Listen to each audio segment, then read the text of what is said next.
First flight of the orbital Discovery, and the shuttle has cleared the tower.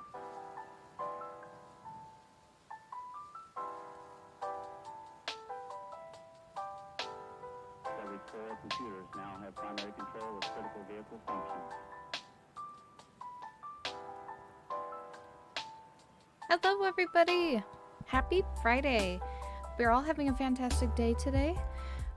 Today we're doing something a little different. We're playing some Colonel Sanders today because I didn't know what to play at all. I know that you guys can't see it right now, but the fucking opening, I was like, okay, everybody's got to see this.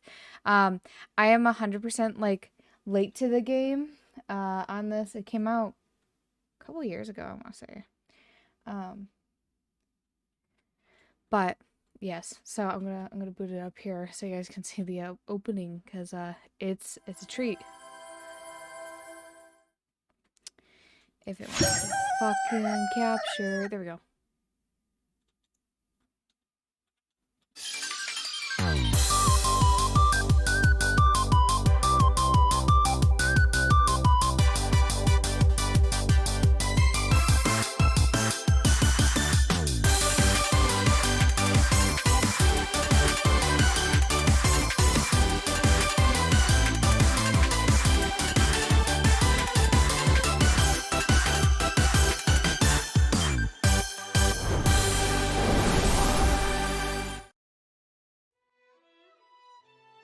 Yup.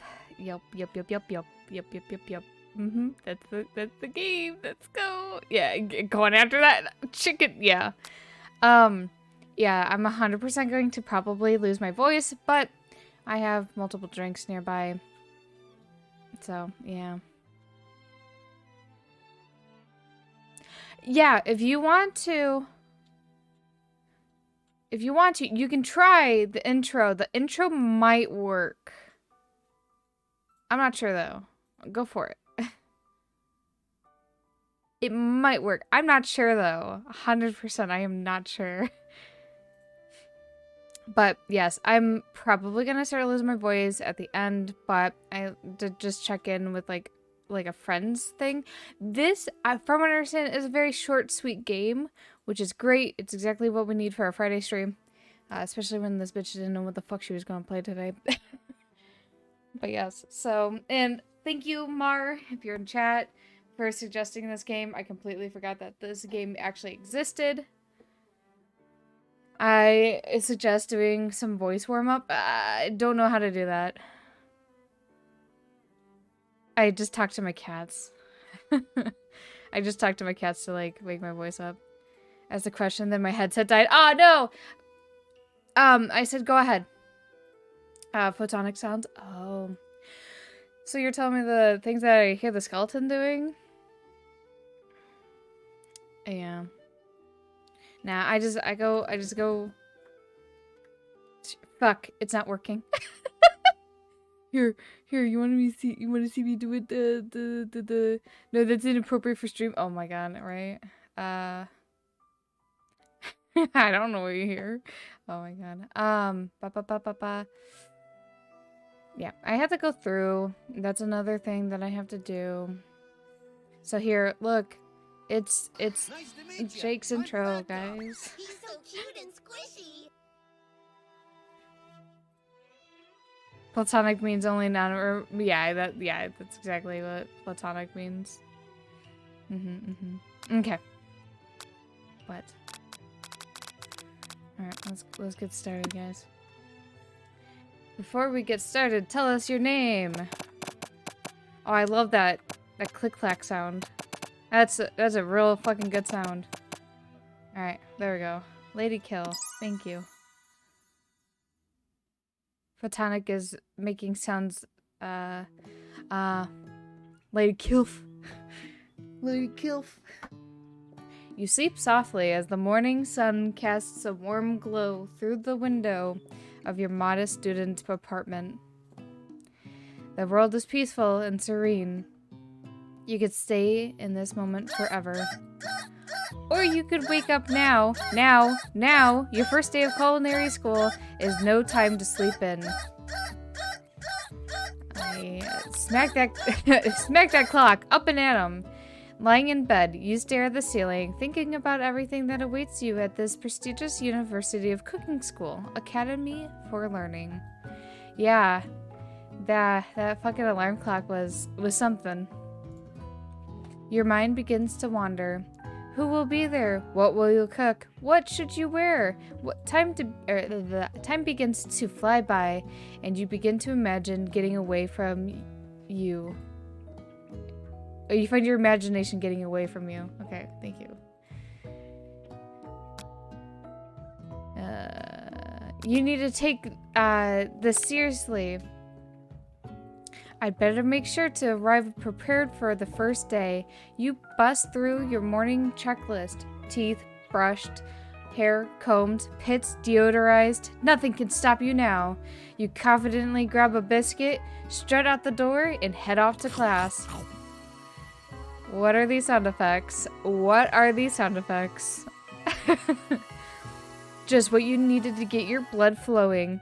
Standing in quad, you gaze upon the magnificent universe of Cooking School Academy for Learning. Here comes your lifelong best friend, forever, Miriam. She's the most adorable, awkward person you've ever met, and you absolutely love her for it. Good morning, LadyKil. Are you excited for the first day of the rest of our lives? Actually, because I sure am. Excited, a little nervous. Okay, a lot nervous. It's just that this morning I made breakfast for myself, but, well, when I ate it, I couldn't taste any love in the food. What if I'm no good? What if I fail? Classic Miriam. Raised by Master Chef parents, she's always held herself to a very high standard. Homie, you just housed that biscuit. I really did. What would the LadyKil fast food place serve? Oh, I have no idea. Only the thickest chicken thighs.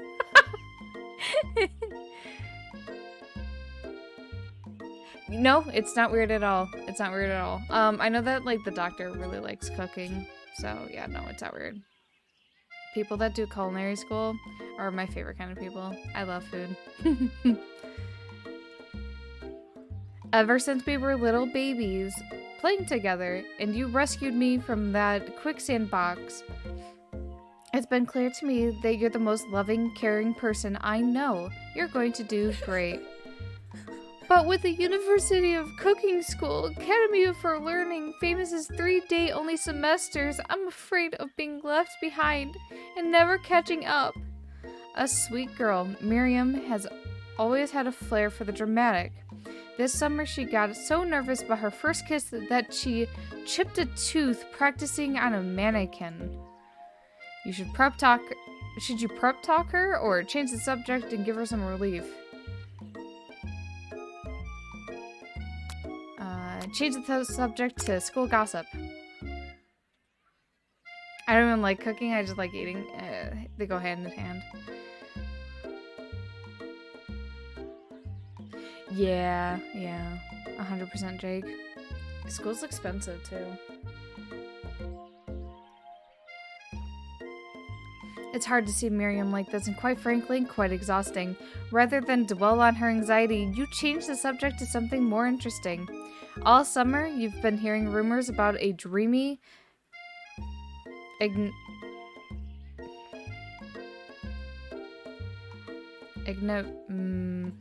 Doctor, I need your assistance with this word. Need your assistance. What's this word? Enigmatic? This word, mysterious student who is... It's my first day, guys. It's first day fucking reading. School price depends on where you are, 100%. Oh my god. Ew, I can hear my voice.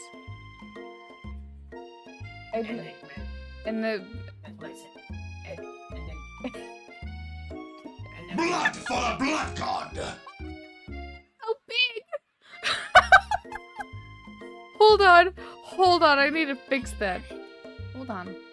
Hold your horses. I need to fix something. Holy shit, that was so big. Ew. I can hear my voice.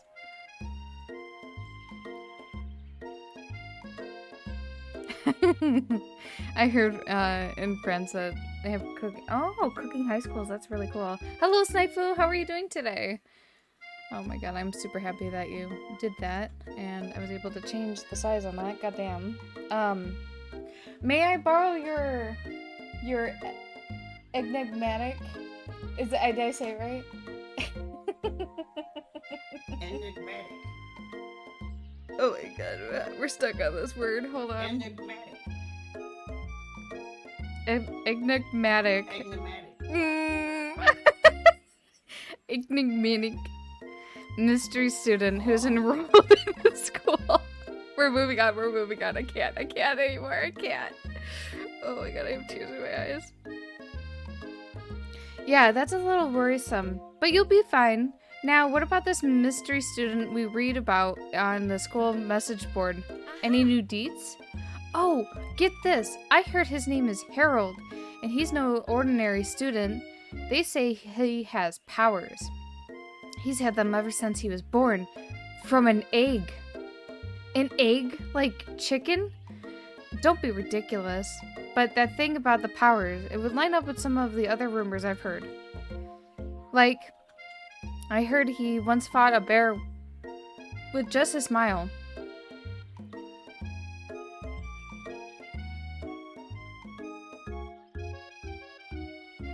You both sigh, thinking about a student so handsome that the laws of physics don't dare apply to him. Dreamy. Before you can get another word out, you're rudely interrupted when someone smacks your books and custom engraving measuring spoons out of your hand and onto the ground.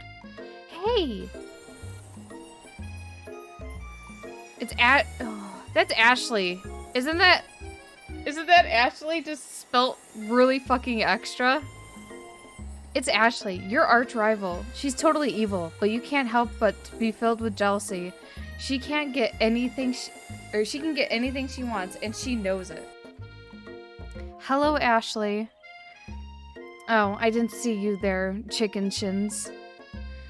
You leave LadyKil shins alone. They're perfectly normal shins. You can't stand Ashley. Even her name is annoying. You know for a fact that she... Oh my god. Oh my god. Oh my god. I love this game already.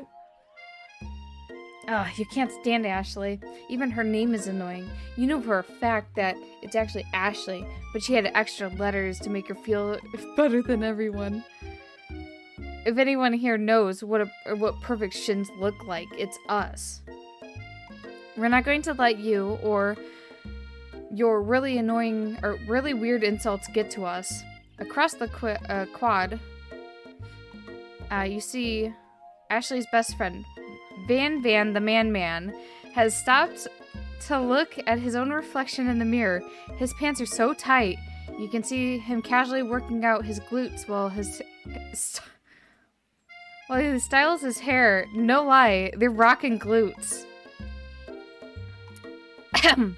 Van? You ring? I can't. Much like a chicken, Ashley has been roasted, honestly. You've never been sure what their arrangement is, but as long as you've known them, Ashley and Van have been just as close as you and Miriam, but substantially more devious. I can't believe the University of Cooking School Academy for Learning would allow people like you to attend as students. I know, right? You'd think that they'd just hand us our diplomas now, or maybe hire us on as professors. You amateurs could learn a lot from us. The hair on that man, Jesus. Man, he's so fucking JoJo. I can't. With the first day of school about to start, there's just not time to properly tell these two off. So you resist the urge. Let's go, Miriam. Psh, see you later, losers.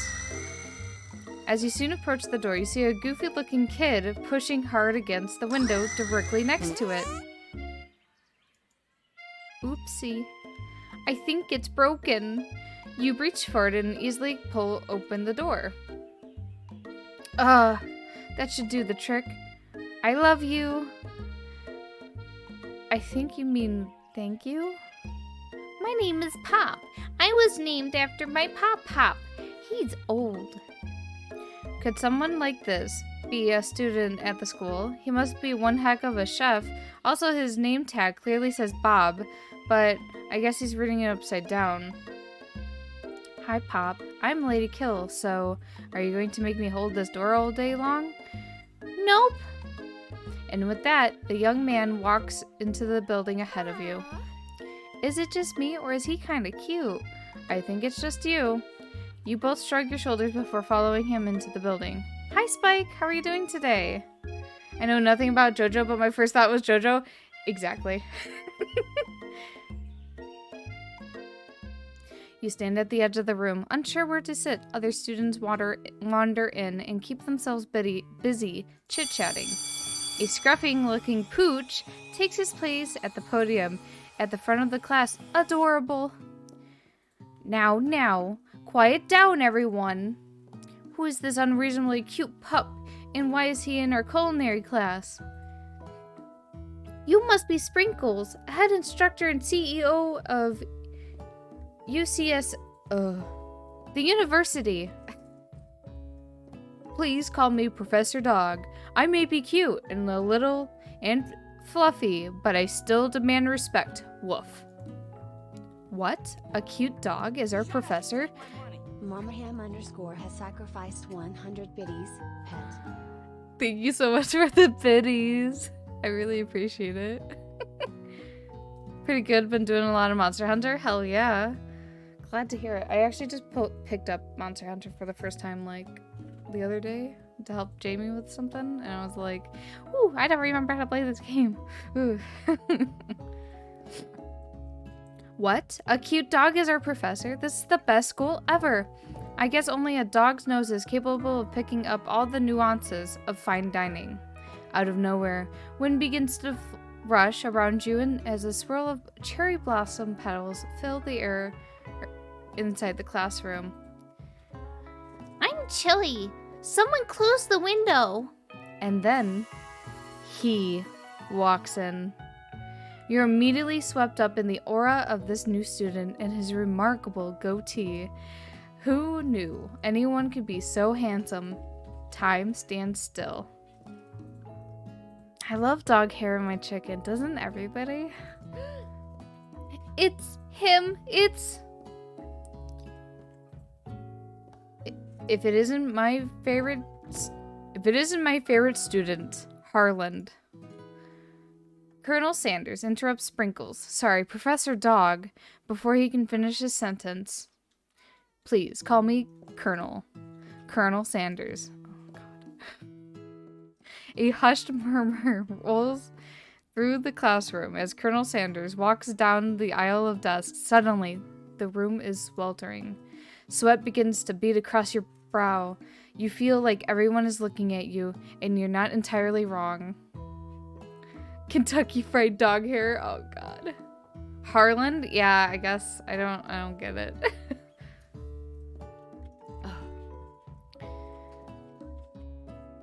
And this is here. Oh my God, hold on. And this over here must be Sweaty Sweats a Lot. Maybe we should open the window back up before the faucet pit melts into a puddle and evaporates entirely. You two know my name. We were in the same kindergarten class, and what is with all of your really weird insults? You take a moment to clean yourself up. It's a good thing you didn't forget about that deodorant this morning. This classroom is hot, hot, hot. Harold is his real name? It could be. Yes, his name is, okay, is Harland, okay.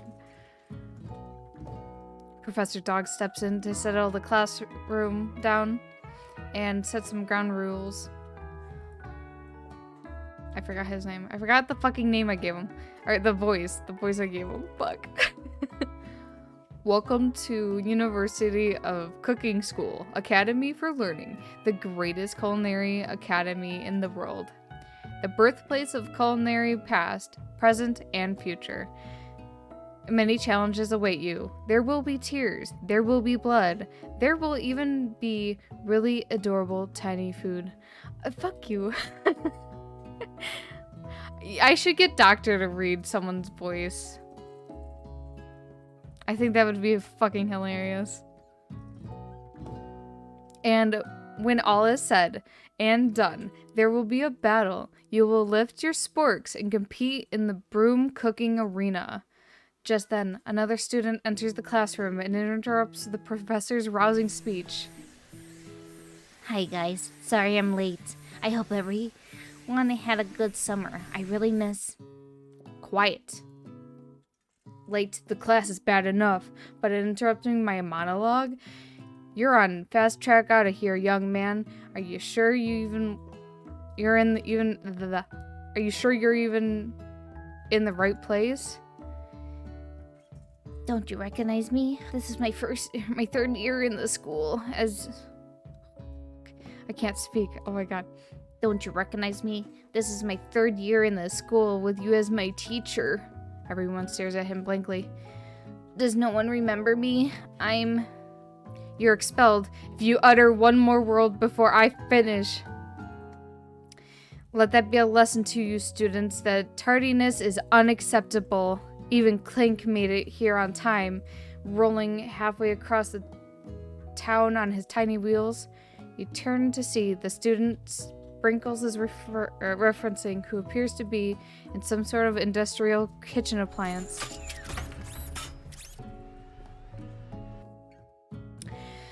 Class bursts into laughter. Oh, Clank, you rascal. Sprinkles walks in the classroom as everyone is silent obedience. When he gets to you, he lifts his nose in the air and takes a deep sniff. Your diet is lacking. Based on what I'm picking up here, you definitely need a multivitamin. You should be taking better care of yourself. You have never had a dog as a teacher before, but Sprinkle's reputation for being smart but tough is known well. You decide to try and butter him up by giving him a treat from your pocket, but what kind?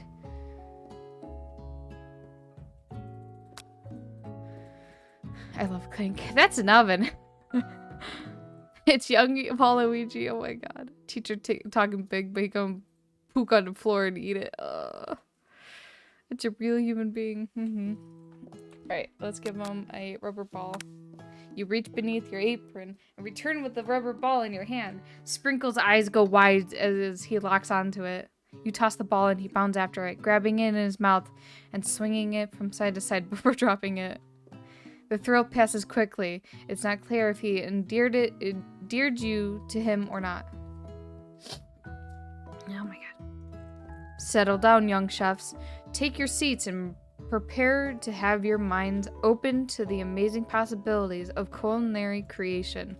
As everyone rushes to claim their favorite seats, you're left to stand at the front of the room. Only two options remain.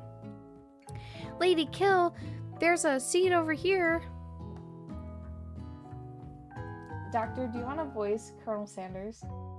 No? Okay. I have to figure out a voice for him, and I fucking forgot because I'm forgetting all the fucking male voices I'm doing, except for the kid and the student.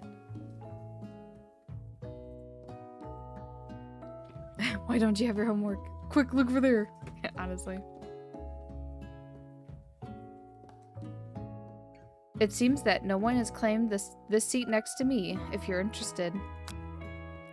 Two good options, but which will you choose?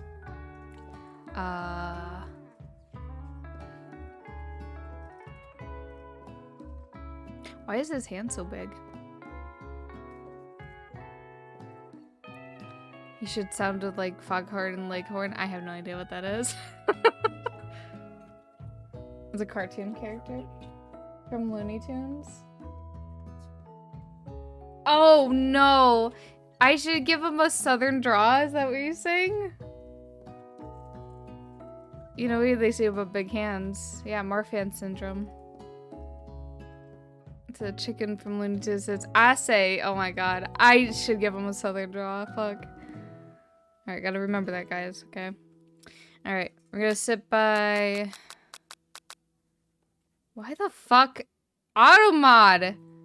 Oh my god. Why does it keep doing that? Automod keeps fucking, like...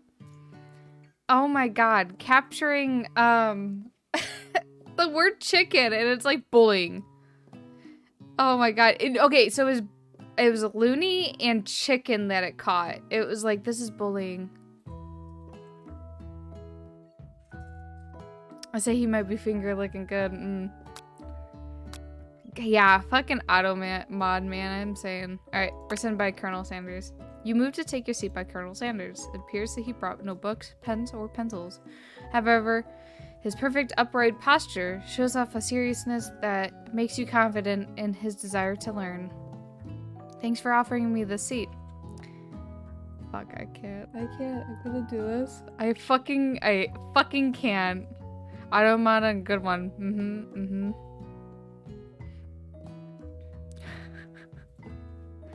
You can cuss, but heaven forbid you say chicken, honestly.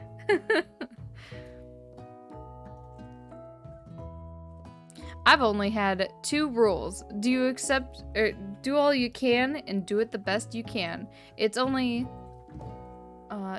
way you ever get that feeling of accomplishing something. That's so inspiring. A little off topic, if you ask me, but okay.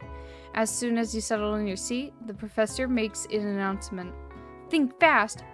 It's a pop quiz. Oh my god, I can't fucking... Why can I never remember the fucking voices I give people? Think fast. It's time for a pop quiz. Yay! A pop... fuck. Yay! A quiz about me! This incredibly important and surprisingly short quiz will tell me if you are ready for a life at culinary school. Keep in mind, keep your knives sharp and your focus sharper. Here comes question number 1. If a tray... Oh, fuck. What the fuck? Hold on. Oh my god, I can't. If train A is traveling to point B and train B is traveling to point A, how important is it for you to wash your hands before cooking? Extremely. Looking at you, Pop. That's right. Forest is a tree, as chicken is to...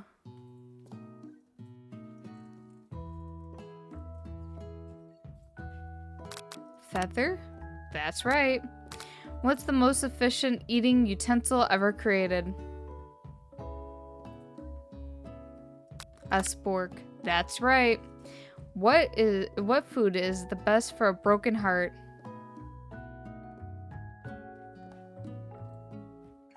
Anything as long as it's prepared with love and not too much salt. That's right.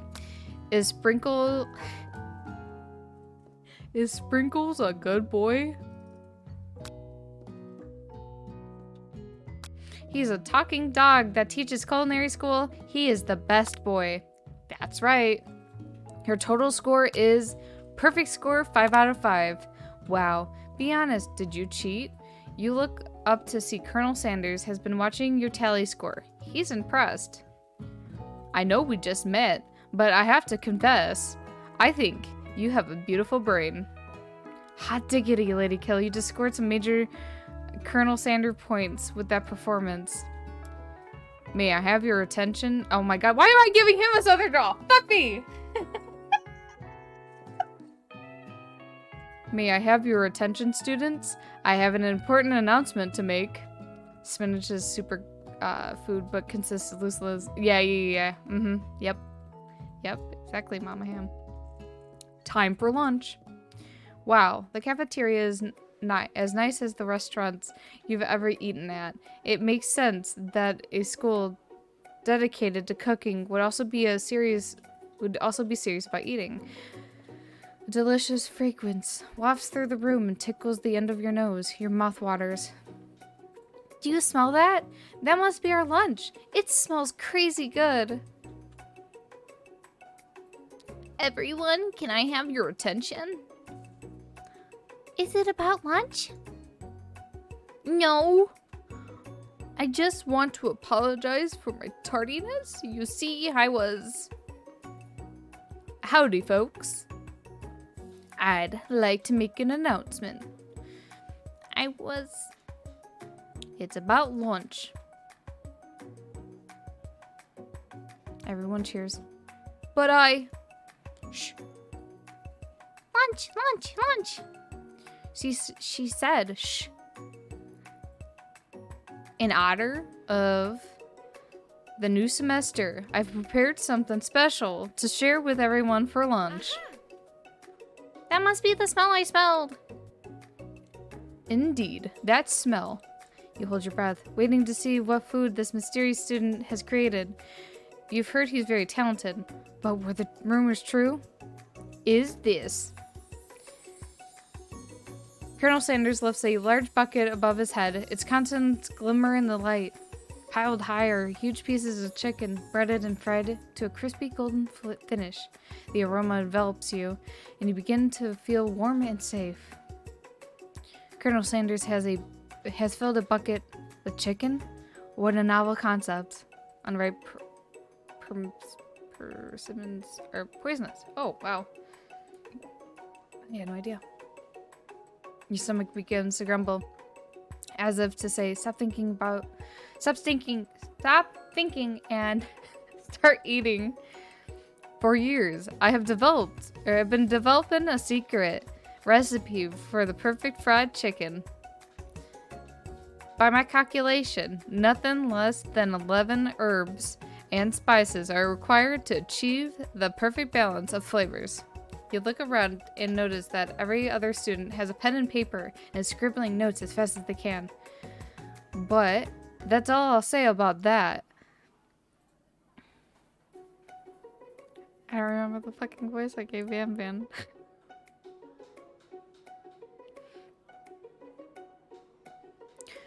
What? You think we want your stupid secret recipes, dude? Pshaw.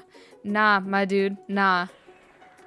I'm just about... Oh my god, I can't. This is so fucking JoJo. I fucking can't.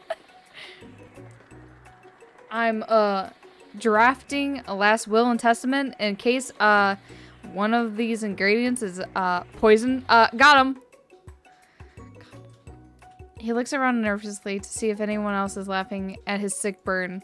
You wait to see what zinger Ashley has prepared to follow up, but she suddenly takes a different approach. Yeah, and I was just, like, writing in my diary. Dear diary, today I smelled something so beautiful. I knew that at that moment that only the hands of a true gentleman could fry chicken so tender. You see her body language change from bitter and evil to sweet and innocent as she slides closer to Colonel Sanders. She realizes that he is destined for greatness and fame with cooking skills like this. She wants him all to herself. Hey, first of all, guys, no. Have you played this? No, I have never played Colonel Sanders before, and I'm fucking living for it. KFC is somewhere convinced all of Japan. Oh no! I do want to sell. Oh no! Oh my god! Oh please! Whale, Van Van, the Man. If you don't want any, I'll take his. Whoa! Hold on. I mean, I guess I'll try it.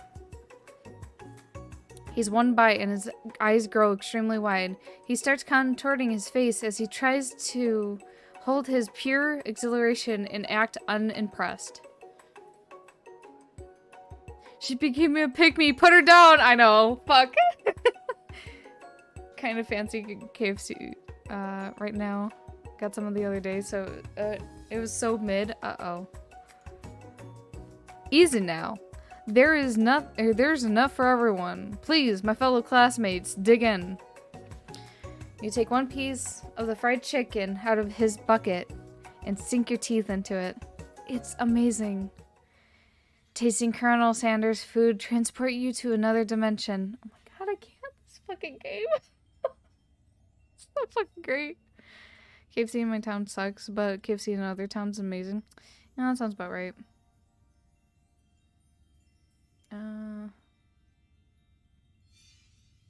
Save the moment in everything that it tells you about Colonel Sanders' culinary heart. The flavors in your mouth are beautiful, pure, heavenly. What a guy. Alone with the flavors, you feel something that only could be described as love. For a man? For a flavor? Are they the same? After tasting his food, you try to get some one-on-one time with Colonel Sanders. You approach Colonel Sanders. Colonel Sanders smiles ever so softly as you approach. He stops what he's doing and allows you to break the silence. Colonel, I wonder if I could talk to you for a second? Anything? Oh my god. Anything for a fellow chef. What exactly was on that chicken? Ha ha ha. How bold to come out and ask. It's an idea I had for a new combination of flavors. What will make me fortune and establish my legacy for all as I open a chain of highly successful fried chicken restaurants. No big deal. I'm using mobile data so I can't stay because I don't think it's connecting well right now. No problem, Chewy. I appreciate you stopping by.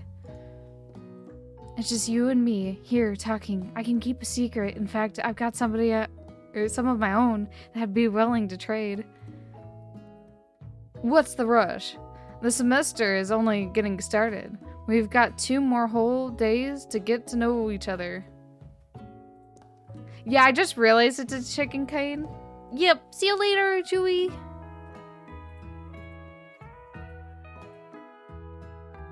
This, you know, that the KFC follows 5 Spice Girls and 6 random dudes named Herb. Yeah, I fucking know about that. That's hilarious. I fucking love it. Ow. He's clearly not going to give up easily, but it doesn't hurt to be persistent. You know what they say about secrets, Colonel. Shouldn't learning be fun? You got that, Moxie. I'll give you that.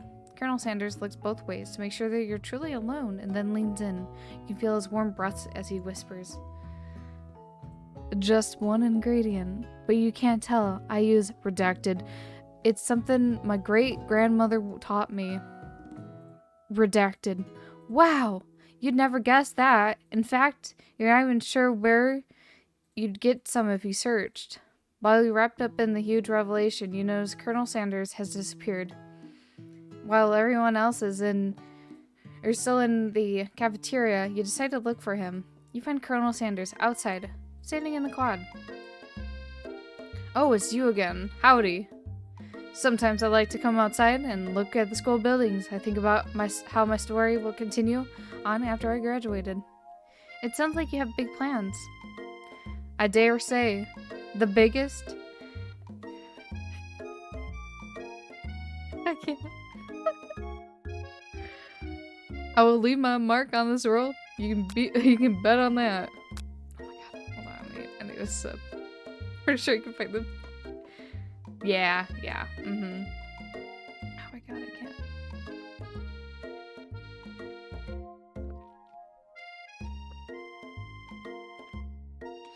Oh my god. Alone together for the first time, you figure out now is the perfect moment to show him your personality to him.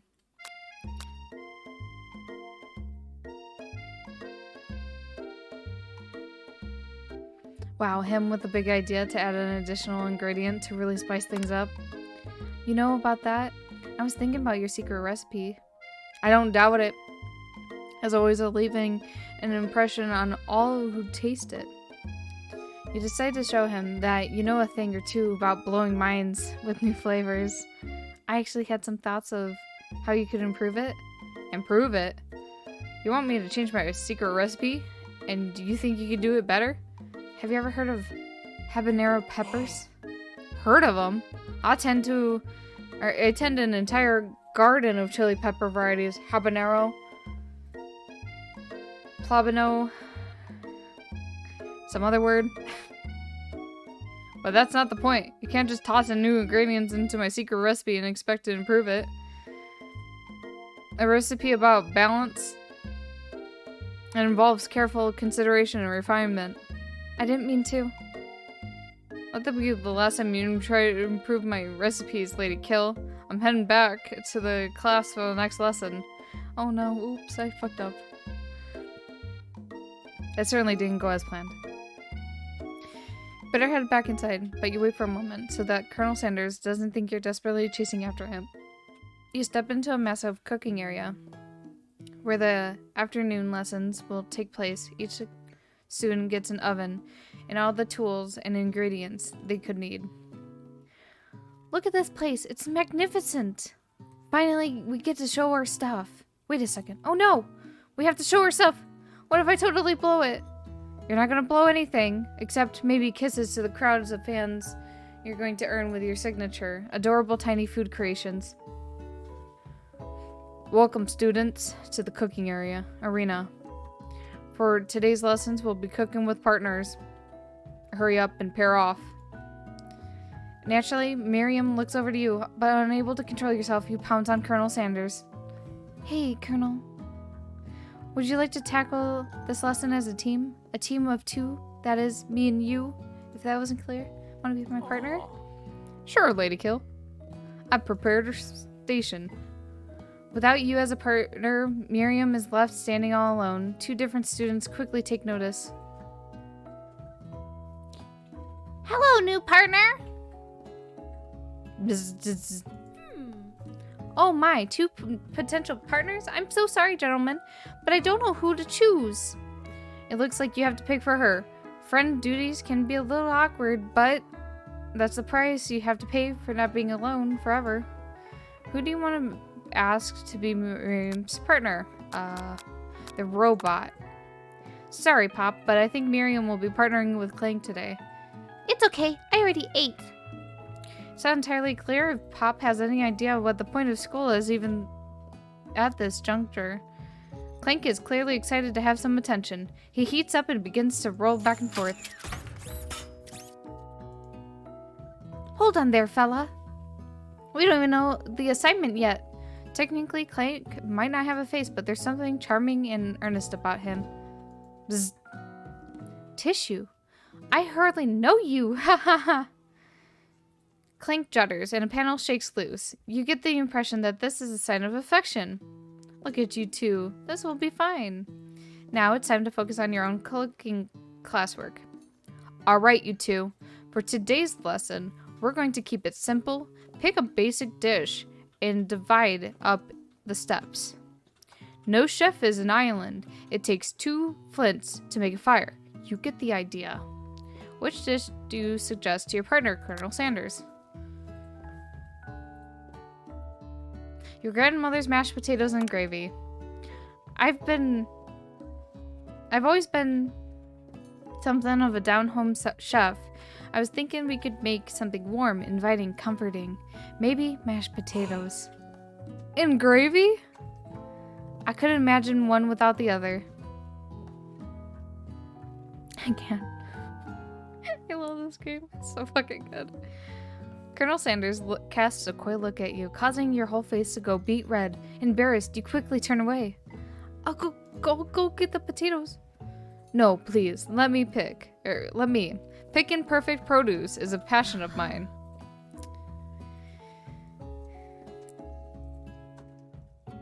Looks like things are getting pretty fresh around here. Does someone have a crush on Colonel Sanders? We're just cooking partners. Mind your own business.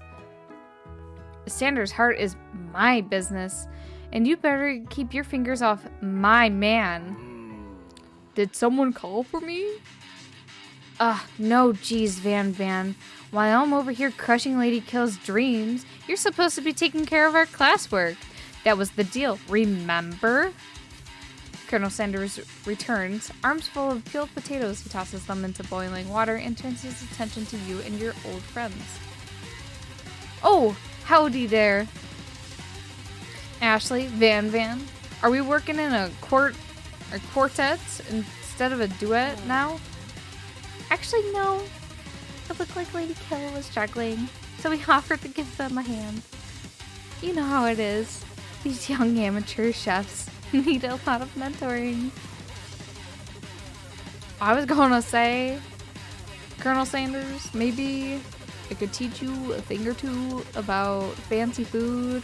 Maybe one day might be able to get up to my level. Ha! Doubt it. Don't be rude, Van Van. Personally, I have no doubts whatsoever about Colonel Sanders' ability to concoct creations worthy of admiration. After all, your fried chicken was quite spectacular. But Colonel, if you ask me, I might be a better partner for you than this thing that has positioned itself at your station.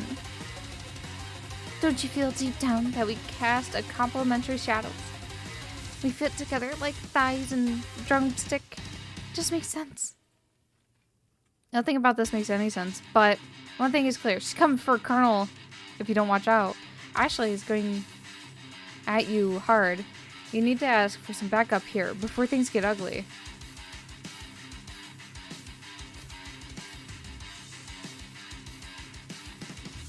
Turn to Colonel Sanders, you hunk of hunks, in your time of need. I'm here to learn and express myself via my cuisine, not bicker with a prima donna. Partners were chosen at the beginning class, so let's respect that format, okay? You turn to Colonel Sanders to confirm that you're on the same page. I choose Colonel Sanders, and Colonel Sanders chose me. Isn't that right? A businessman respects all fair arrangements, from contracts to handshakes. I took on LadyKil as my partner for this activity, and I stand by it. Based on your team's effort, I'd say you'd be the perfect for each other. Neither of you has had LadyKil's natural talent or their loyalty. Being defended by Colonel Sanders leaves you feeling proud and full of potential.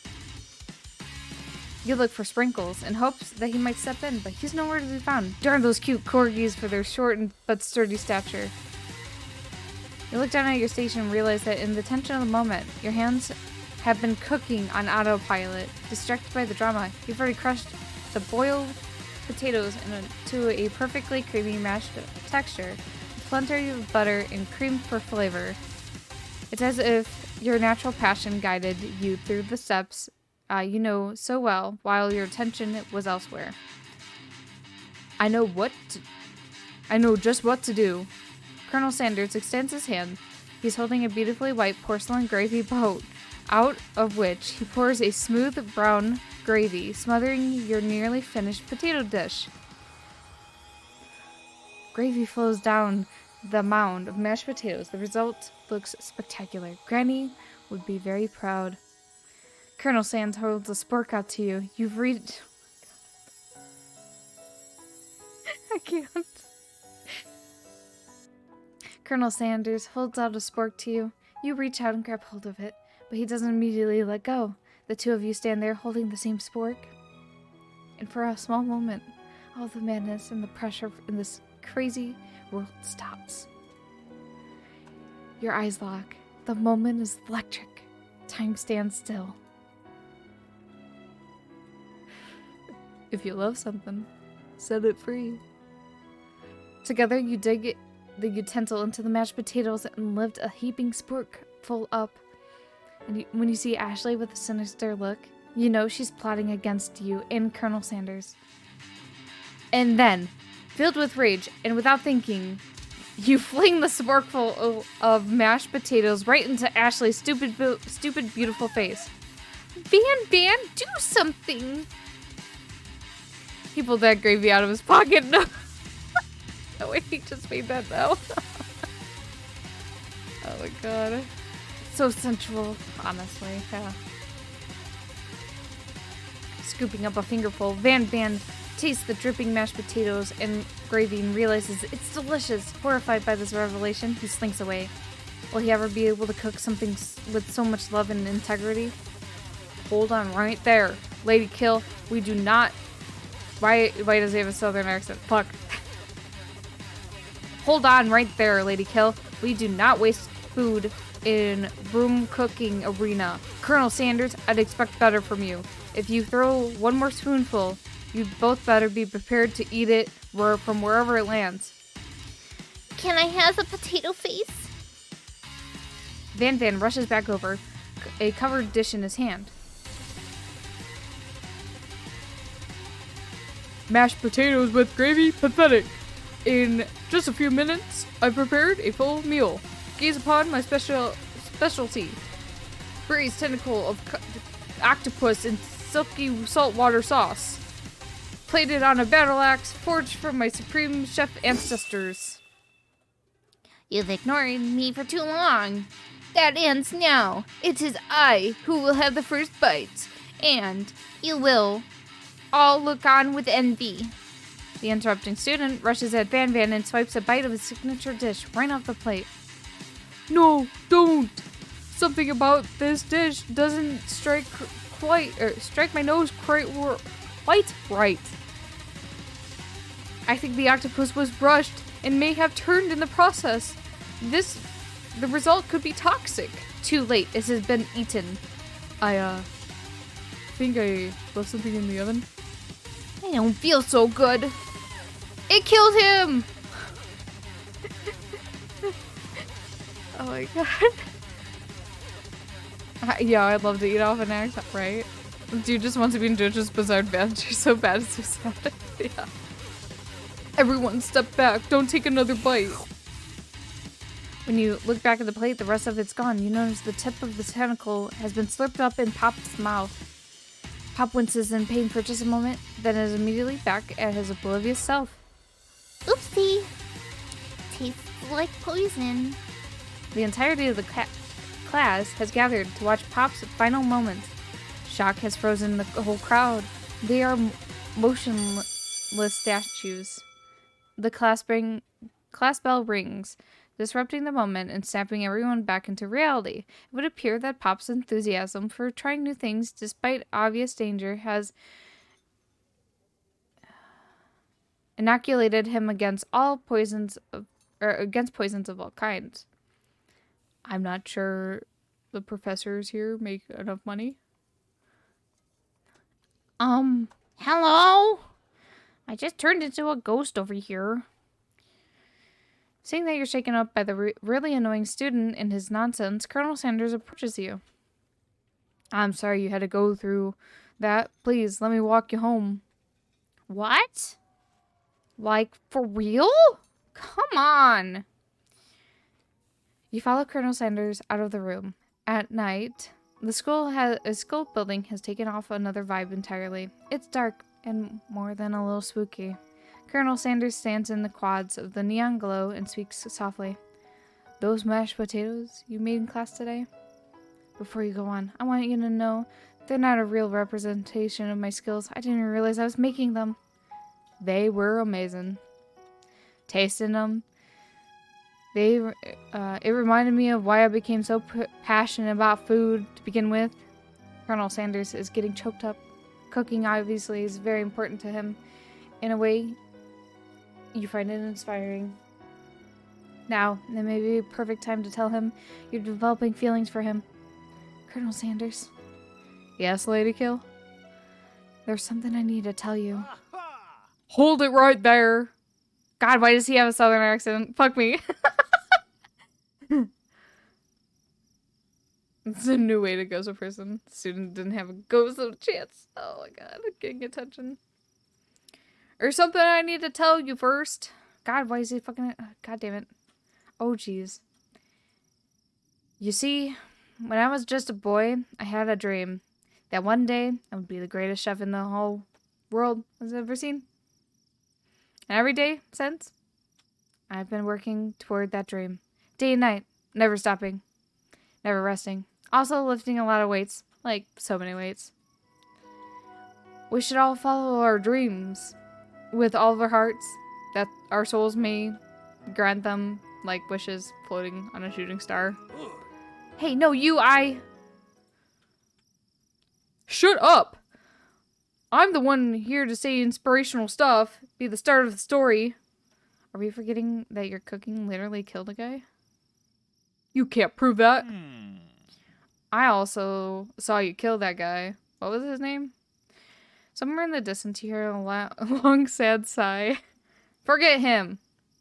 We're talking about me. Me, me, me, me, me! I'm the hero! The fuck is this shit? The spork monster, it's here! Wait. Okay, so he needs a voice.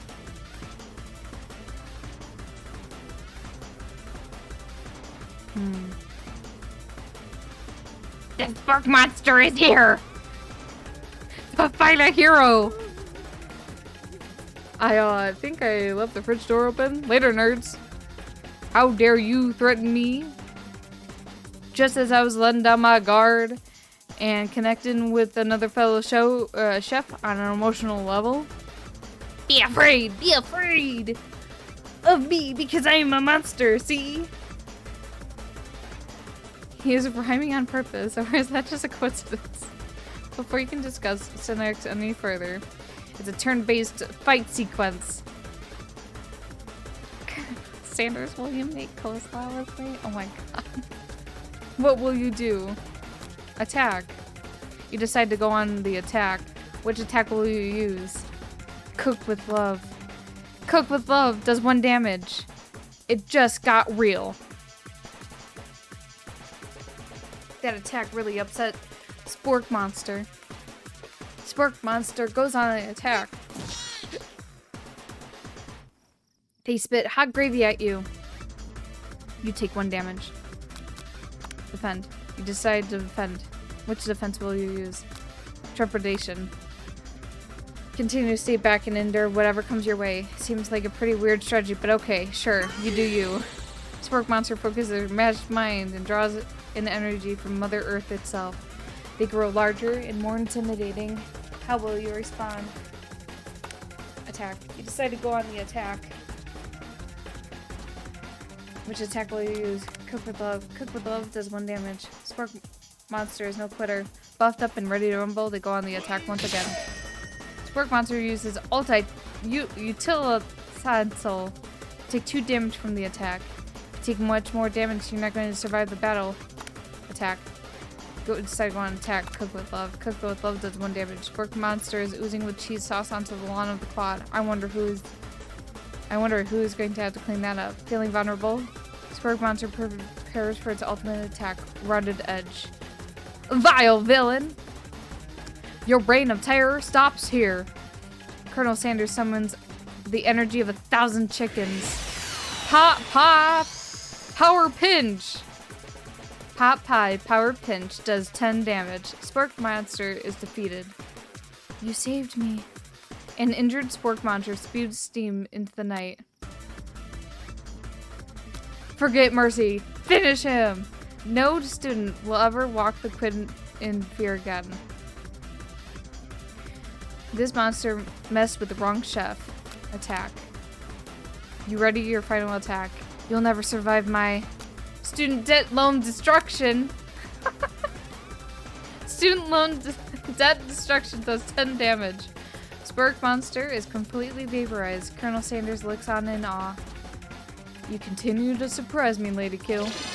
The defeated monster left behind a special item. It appears at first to be a cookbook, but upon closer inspection, it's so much more. It's a book of magic spells with a golden chicken on the cover. You open the cover and find a library card tucked inside. The last name to have it signed out is Borko. Borko. That name sounds strangely familiar. Your blood is pumping and you stand in the quiet of the night, holding the mysterious book in your hands. As you come down from your battle buzz, you realize that your final attack has left you completely depleted. The world around you begins to fade away. Without any energy to keep your eyes open, darkness overtakes you. The image of Colonel Sanders flashes before your eyes before you fall asleep. He must have helped you get home in your tired state. You didn't know if you could have made it without him. What a guy. You want to thank him, but you don't have the strength to utter a single word.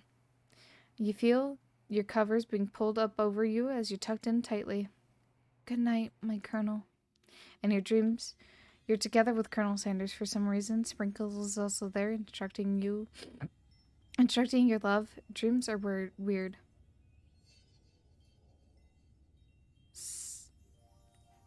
I feel uncomfortable. Oh my god, I'm super sorry, JB. You awake on day 2 in an attempt to process the wild visions you had. Were they memories or premonitions? I wouldn't like Colonel Sanders to suck me in. Oh my god. Or any old manner. Oh my god. And then there was the secret ingredient that Colonel Sanders went ahead and told you outright. Not much of a secret, huh? It's probably just because he really trusts you so much. Sure, that makes sense. We'll go with that. You meet up with your bestie in front of school. Before you can tell her about the encounter of the spark monster, she launches into a story of her own. Okay, I know this might seem a little strange, but I think I might be, I think I might like Clank. Like? Him? Like? I know, it sounds like it's moving so fast, but there's something about him. I like him. Like him. We got to talking after class, and he's actually, like, a totally sweet guy. Not only that, but he's really smart. He told me all sorts of stories about Colonel Sanders. Did you know that Colonel Sanders was the most popular kid in his high school? No, but that does make complete sense. Yeah, but he was so popular. He was voted for prom queen at school. He didn't go, and there was also a convertible that he got himself and rode in the front of the homecoming parade. Thinking maybe something got lost in the pressure cooking language translation there. Either way, maybe it'd be best if you took it slow with this new boy, like I'm with Colonel Sanders. You and Colonel Sanders, the coolest guy in school, the most famous student ever attended at the University of Cooking School Academy for Learning. You're a thing now? We definitely got connected yesterday. Sure you did. You're great. Why wouldn't you be into you, I guess? Laughing at the implication that you and Colonel Sanders might be a thing is definitely not cool. You are great. You have an idea about how to prove that your love is real. Well, if he's not into me, why did he tell me one of his secret ingredients? Your bestie's eyes light up. A secret ingredient? Yeah, I just said that. A secret ingredient. Is there a dramatic echo in here? Miriam checks to make sure you're alone before continuing. So this summer, while I was on vacation with my family, a lovely man approached me in the botanical garden where I was wandering. This can't be good. He told me about his passion for spices, secret spices. The man even gave me some to show me what he meant. And he was a powder. He said it was a powder created from a super duper rare dried flower petals, and if I did him a big favor, I could have some of my own. Please, Miriam, tell me you didn't. So I filled my suitcase with them and brought them home. He was so nice. He didn't even meet me at the. He even met me at the gate when I arrived. Later, when I cooked with them, a very strange feeling came over me, and the flavor was unlike anything I've ever tasted. I think you're being very liberal with the meaning of spices here. Whatever. Anyway. So we both share an interest in cooking, so we stayed in touch. You know, like pen pals. I bet he would love to know more about new spices. I'm definitely not supposed to share Colonel Sanders' secret recipe, and besides, I only know the one ingredient, so I doubt it'd be just any use to anybody. Cough, Fitler, cough. Please, please, please! It would mean the world to me. No one has to know it ever came from you or Colonel Sanders. What do you think? Should you protect Colonel Sanders' secret or share it with your bestie? Oh my god.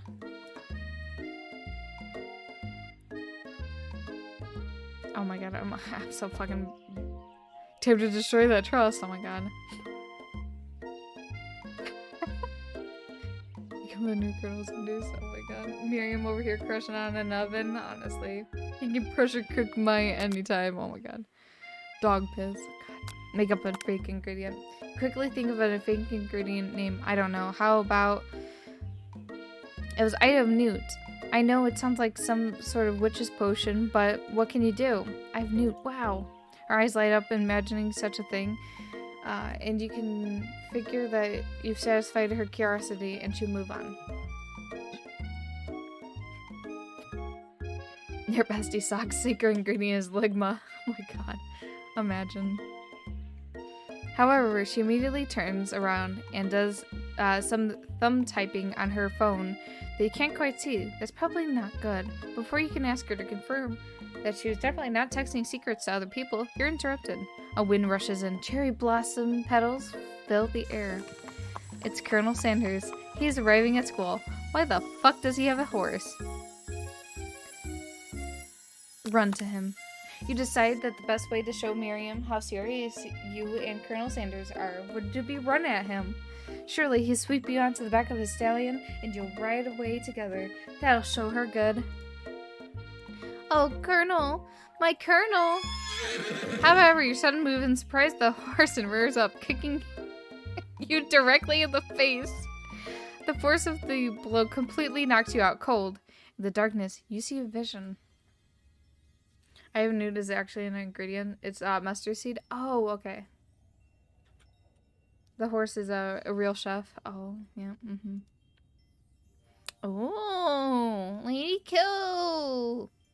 I am here to deliver you a message. Not this guy. It is important that you remember exactly as I say it. If you forget, the world could end, so you know it's serious. I have been trapped in a realm beyond. But a great prophecy relies on my return. Only you can save me. All you need to do is repeat my name 3 times. And that name is...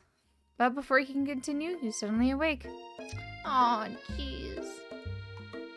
You awake to find Colonel Sanders attending to you. He bruised you back to life with a satchel of secret spices, or is that just his natural seasoned musk? Oh my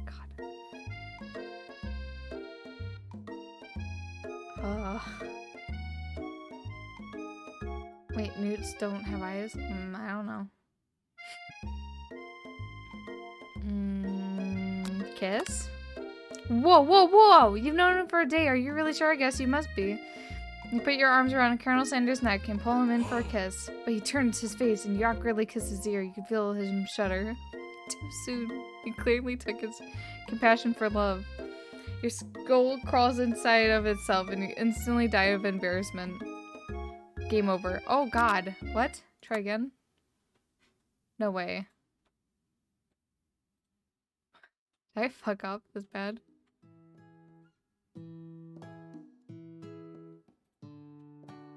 Okay. Alright, I'm gonna catch back up.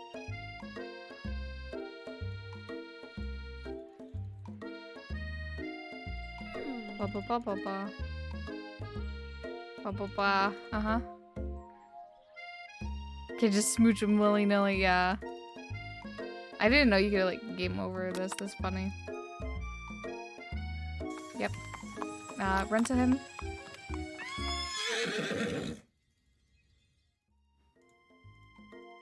Okay. Compliment the craftsmanship of his horse's shoes.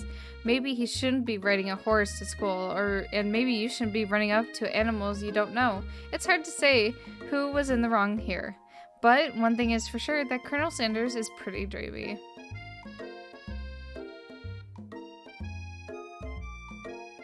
So all those I have new wing of bat don't mean... Oh, okay. They're just old terms for natural spices. Yep. Makes sense. Didn't just game over, you game over because he died. Yeah, I guess so. That horse has beautiful shoes. I could really feel how smooth and sturdy they were when they were pressing onto my face. That's nice to hear. No one has truly appreciated good craftsmanship anymore. And with that, Colonel Sanders disappears into the school, leaving you and Miriam to follow. When you enter the classroom, you can see 2 rivals, Ashley and Von Von, are doing something bad. By the way, they're hiding, and you know it must be really bad. Like counterfeiting recipes bad, experimenting with restricted ingredients bad, summoning a demon bad. You try to get a peek over Von Von's hulking shoulders. He sees you coming. Whoa there, little one. I'm not sure you are ready to handle this. Why don't you make it like a bee and mind your own bees? Or oh my God. Why don't you make like a bee and mind your own wax, honey?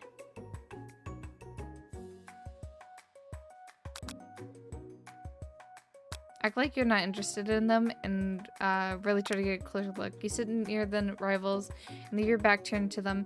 You hear Van Van mutter something that sounds a little bit like a magic spell. However, he notices you eavesdropping. You try to cover your tracks and improvise an excuse. It's time for class. You're distracting the rest of us who want to learn. Now you've upset them. Oh, and you're the emperor of cooking, are you? You make the rules? I'm not sure. But I'm not sure you'd know a good meal if it ate you. Being the best chef in the world takes more than just culinary skills. It takes creativity. It takes panache. And it doesn't hurt to use a little evil.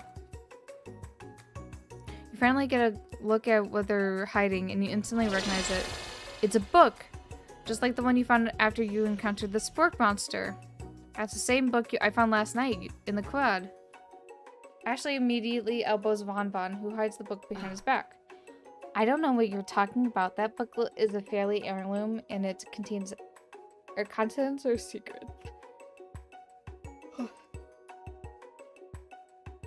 And don't she act like a bee and fuck off? Oh my god, right? You notice that they haven't just been studying the book. They have a pop pinned to the wall and they're tossing potato skins at him as he tries to catch them in his mouth. We're playing.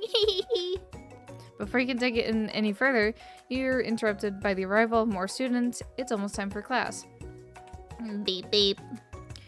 Clank must be running late. He's in such a hurry that he rolls over Van Van's meaty foot. Hey, watch it, you bucket of bolts. You watch how you talk to him. He didn't do anything. Zzz, womp. Who do you think you're talking to? I've never heard such language, not even from a stand mixer. Womp womp. No. No, your mother is a stand mixer. Van Van jumps to attack Clank, but Clank shocks Van Van, sending him flying across the world. Protect me, Colonel Sanders! These crazed men are about to come to blows. I think it must be over for me, but I'm not interested in either of them. Ashley's tone has completely changed in for an instant. She bats her eyelashes at Colonel Sanders. Surely he must know that this is a ruse, right? Gentlemen, get a hold of yourselves. Save it for the arena, at least. Or don't. Honestly, what do I care? I've got a lofty career aspirations to focus on. Maybe I can help you with your business plan? Just then, Sprinkles arrives to signal the true start of class today. He's panting, which doesn't seem that abnormal. He's a professor, but he's also a dog. Students, please take your seats. I apologize for my late arrival. I spent the morning chasing a car all around town. My tiny legs are very, very tired. But I'm here now, and I hope you're ready to learn. You tried to give Sprinkles a pat on the head, but he snarls at you. Sorry, I just got a little worked up. If people try to pet me before I've had my morning coffee, let that be a lesson to you. Sprinkles stops in his tracks and sniffs the air around you. Something has him in a trance. It's the scent left on you from Colonel Sanders. Sprinkle jumps on you and licks your face. Down, boy, down! Afrothopin? The fuck? That command, shouted by Colonel Sanders, has snapped Sprinkles out of his trance. I wonder what's up with that. Sorry, I got a little carried away. After he catches his breath, Sprinkle regains control of the classroom. Without further ado, we'll review the global history of my favorite fowl, the chicken. You want to pay attention to this lesson, you truly do. Which is why in 1776, the signaling of the Declaration of Independence, it was a chicken who first signed their name. Can't help but to daydream about Colonel Sanders, and you missed most of the important parts. When you come to, Sprinkles is holding a tray of food in front of you. Well, LadyKil? Naturally, this appears to be a small platter. Which item do you want to sample? The pepper? A brightly colored pepper stands out from the other items. It sparkles in the most eye-catching way, so naturally you reach out and grab it immediately right away. However, your body was not prepared for the heat. The pepper has triggered an intense spice hallucination. It feels like you are forever... feels like forever as you trip through the universe. My friend! Whoa! This guy again? I'm here to give you an important message. Whoa! You must avenge my death and fulfill your destiny. All you must do is... I was saying, to fulfill your destiny, all you must do is... Sorry, I think I've got some spice stuck in my throat. It's fine, I'll work through. To fulfill... the prophecy. You must. You feel like yourself beginning to regain conscience. Aw, man. Come to and find everyone staring at you.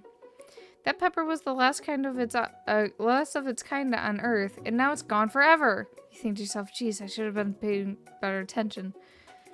We all make mistakes. I'm sure he'll forgive you someday. Come on, it's time for lunch. Before anyone can relax, the cafeteria lights dim, and your rivals enter to make a dramatic announcement. Today's lunch will be prepared via timed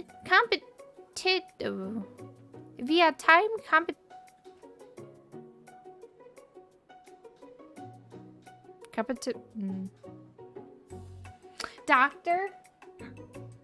This word. Competitive, thank you. I knew the word. My brain was like, you can think a lot of words. Competitive cook-off.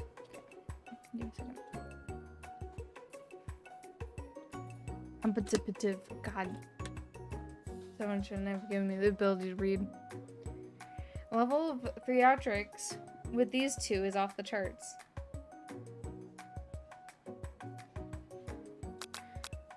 Step up and tell him you're on. Some words do not look like words. This is true. This is true, especially when you've been reading for like the past hour and a half. A bit of lunchtime competition, huh? Count me in. If I have to wipe off tables with you fools before I set my lunch down, then so be it. I'm not a fool. You're the fool. Fool! Good one, Van. I like your competition, LadyKil. I'll be watching your performance. And just as things reach a boiling point, Sprinkle steps in. Surely he'll put a stop to this madness. Now, students, please settle down. This is a lunchroom, not a sporting court. Finally, a little sense you breathe a sigh of relief. At least not until we turn on the timer. Just then, a huge light blasts in your face, flashing the words, "Timer ready." That's what I'm talking about. Like infrared. Yeah. Definitely. Ah, woo! I stand corrected. The hard way builds a solidly. Oh my fucking god! The hard way builds solidly a foundational confidence that cannot be swept away. And that's an original quote by me. It fucking sucks. In case anyone was wondering, I hope it's a message that lifts you to victory. Like a diamond, I was formed under pressure, and now this is my chance to shine. I will defeat you myself. You had his chicken and you made mashed potatoes and gravies on day one. You're feeling like you can really impress him again here. It is time to boil some water for the potatoes. Think fast. If the timer runs down, you'll be forced to pick randomly. Fuck. This? That's wrong. Great. What were you thinking, LadyKil? Get your head in the game. I'm thinking I'm dumb. I'm gonna need some. You're gonna need to season this chicken before you cook it. If you don't know Colonel Sanders' recipe exactly, you have an idea.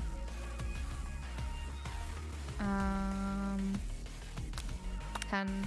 That's wrong. Great. I'm great. I'm fucking awesome. I love this. I've seen better sense than that in miniature kind, no less. Now that you got some basic steps going, it's time to elevate your craft. State of Mind offers most flavor, trust? Fuck. Get it? Okay. I'm begging you to get it together. Get it. I'm a dog. It's never wrong time. Okay. Is 3 in a row wrong enough to cause a game over? Yup. Fuck me. You shitting me right now?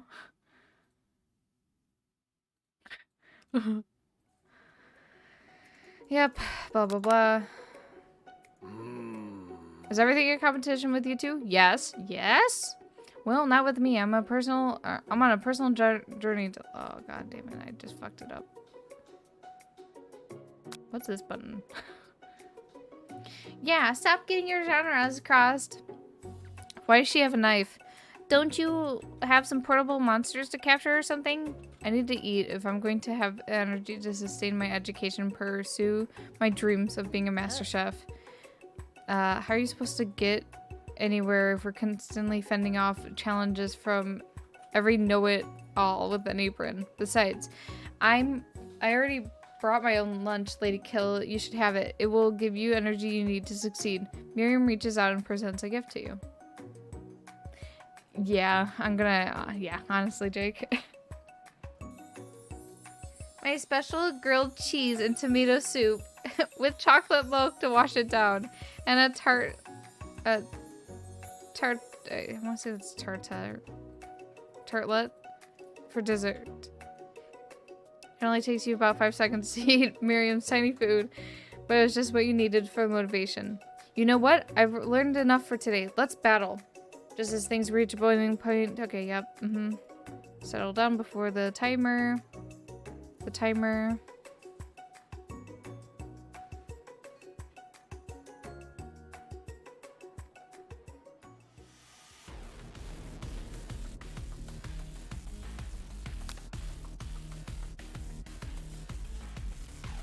It always boils. Okay, fuck, that's what I thought. Okay, I was like, ah! Oh my god. I can feel that on my ham. Okay. 11. Why didn't I see that earlier? That's right, you don't know, you might not know all the ingredients yet, but you know it's headed in the right direction. Tail wagging intensifies. Now that you got some basic steps going, it's time to elevate your craft. Vigilance? That's wrong. Fuck. Okay. Begging you to get it together. Okay. Next question. Your classmates are rooting for you, but Ashley is simply stronger and faster than you. You better pick up the pace if you want to survive. When you were a child, your father told you to never forget where you come from. Every day, you meditate on his advice and draw energy from that place. Where does it come from? Deep beneath the surface in the Pacific? Oh, fuck, I don't know. Can you possibly recover from so many wrong answers? Nope. Are you twitching right now? Yes, I am. Yes, I am. But what's up? What's up, mama? Alright, you're on.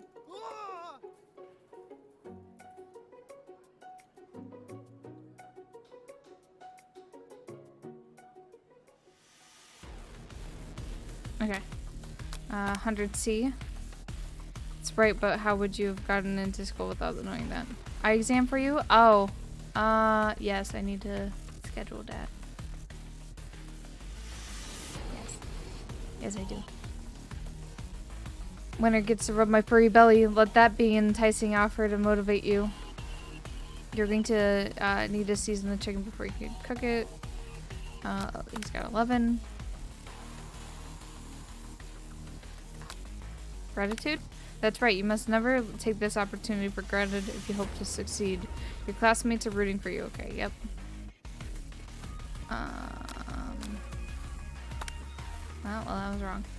Go to the guy we went to, or you can... Oh, okay. Let me make a note of that.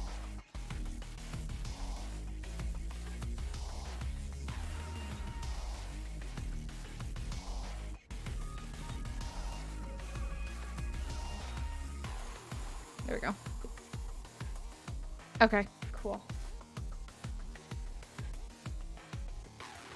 Yeah. I will make sure to do that.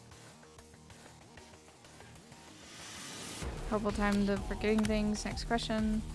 Try to shut the noise out of the arena and focus on your cooking. What is the sound of success? Sizzling? That's wrong. Of fucking course it is. Don't make me get the spray bottle. Next question. You notice Colonel Sanders out of the corner of your eye. I believe in you, LadyKil. He's actually cheering you on, which would be awesome, except knowing he's watching you makes you totally forget what you were doing. Now all I can think about is Colonel Sanders. How many spoonfuls of gravy would, I don't know. What were you thinking? Get your mind back into the competition? Grr. Standing on the desert island with only one dessert cookbooks, which do you take? What a hunk. I know, right? You know what? Shouldn't you be focused on the challenge? You're falling behind. Sorry, I forgot the question. What does that have to do with the crafting spectacular fried chicken and delicately baked biscuits? Woof woof. You're really struggling to keep up. At the next station over, Ashley has already begun plating elements of her dish. It's colorful and complex. To make up time, you toss your biscuit dough into the stand mixer. As you do, the crowd gasps. Ooh, it even has Saturday hours. Ooh, nice. I'm making a note of that too.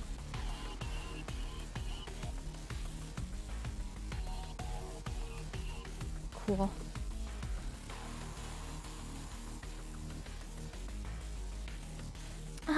Yikes. I know you know of nothing more than seeing a fellow appliance utilized in a kitchen battle, but sometimes that means sacrificing a personal touch. Have some time for tomorrow? Okay, awesome. I will get that scheduled here. What time is it? Okay. You might not have hands, but LadyKil does. And a good chef needs to be touching the dough to know when it's properly mixed. There's an easy way and a hard way. You don't get far by going easy. You're going the easy way. Okay, see you later, Mom. I'll make sure to get that scheduled.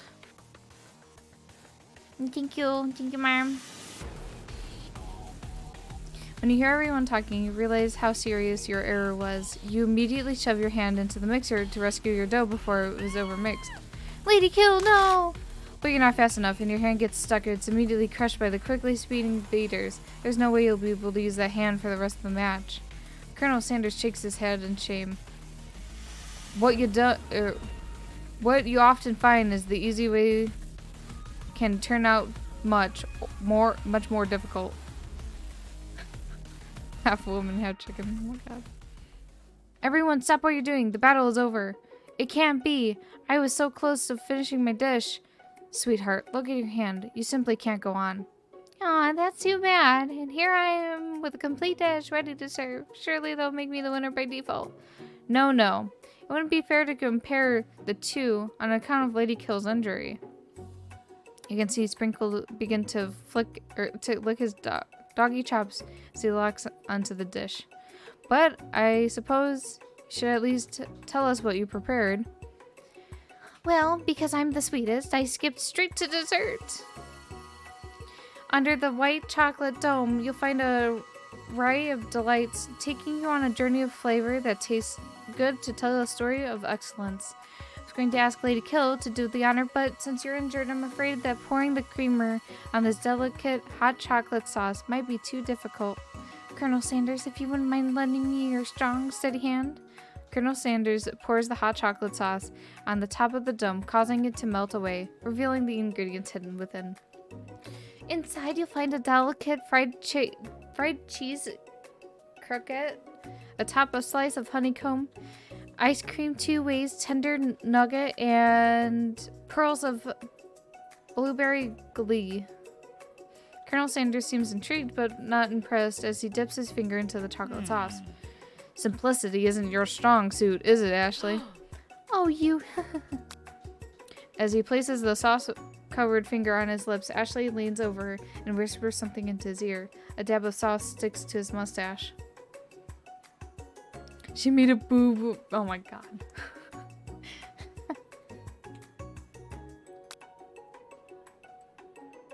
Put yourself between Colonel Sanders and Ashley. You reach out with your apron to wipe off the sauce of his glistening face.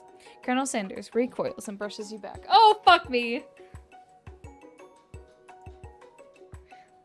This goatee isn't just a fashion statement, it's also functional. I was saving that flavor for later. Fuck me. Game over. Fucking course the game's over. Of course the game's over.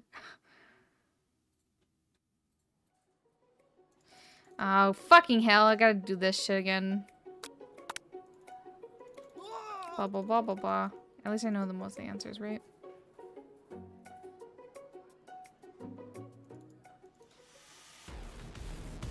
Uh, 100C. 11. Gratitude. A small town where big dreams are born. That's right. This is your shot, and you're not going to miss it. Aroo! Bubbling? That's wrong, of course.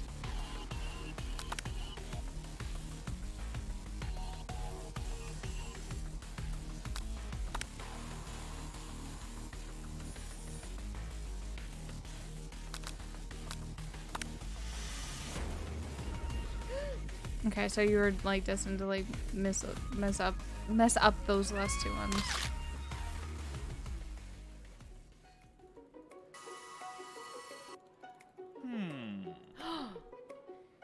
Internalize the rage you feel.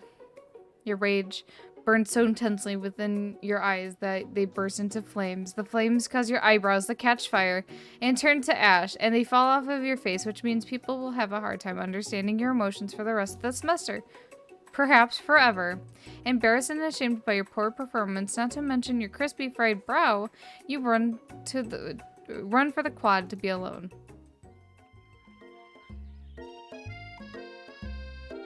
This goatee isn't fashionable. It's hiding a gun. Oh my god. It's a spike. Fuck. It's a smaller color. Oh my god, no. Stop. You too.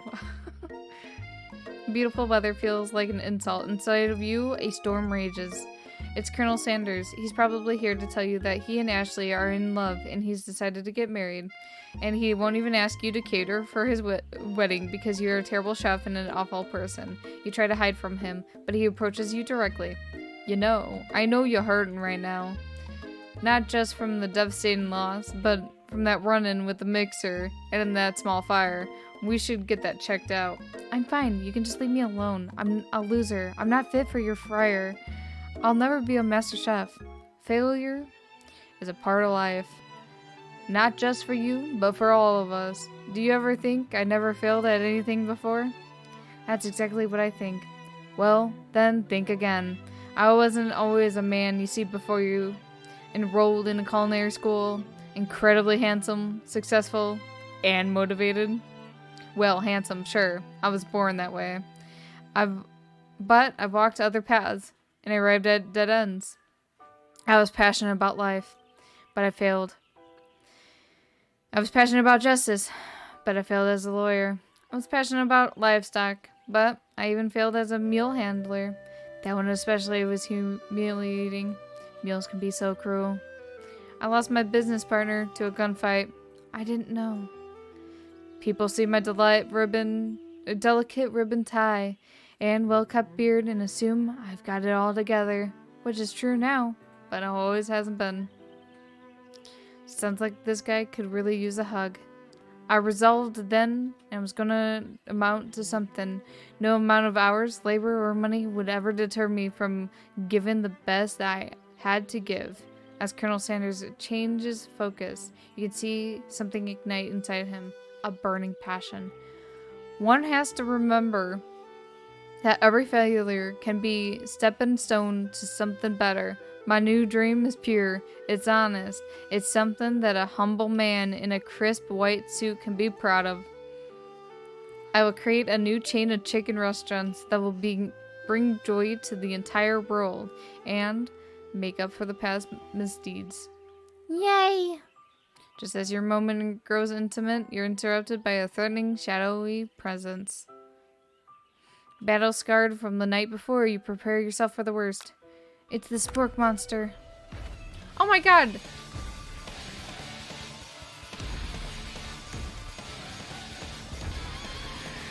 So, Andina's worked. Andina's intro worked. It's me, I'm the boss. Oh my god, yeah, you did disappear at the same time. Gorko, the spork monster, is here to fight a hero. I don't remember what fucking name I gave him. Is anyone feeling a bit of deja vu? I'm sorry, Gorko, but I could have sworn we already battled you last night. That was Borko, my twin, and I, Gorko, am here to avenge them. Are you stronger than Borko? Well, we're twins, so not really. We're pretty much the same, exactly equal in every way. Why do you ask? Colonel Sanders smirks. He's already on the same page as you. It's just that we beat Borko pretty easily, so I don't think you have much of a chance. Not to mention, I feel really guilty about that. I should take it back if I could. I think that LadyKil is saying something. Can't we just be friends? Life's too short for making enemies. I suppose. We really don't need to fight. It's just that I've got these pointy teeth and claws. All the better for enjoying tasty foods. Surely you'd like to eat, don't we all? Of course we do. Inspiration strikes you and you come up with a quick idea. Chomp on this! You toss a biscuit into Gorko's open mouth and he devours it in one gulp. Delicious. I'm losing my voice. I'm feeling less important in the eyes of the mix-up. Do exclamation point Jake with no capitals. Try that.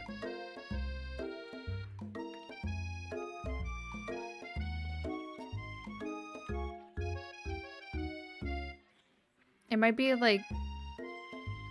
Okay, now try it with a capital.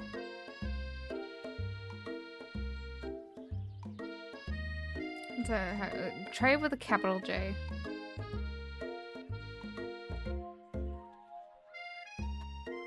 Fuck, you mix it up. What the fuck? Hold on. Let me take a look over at it.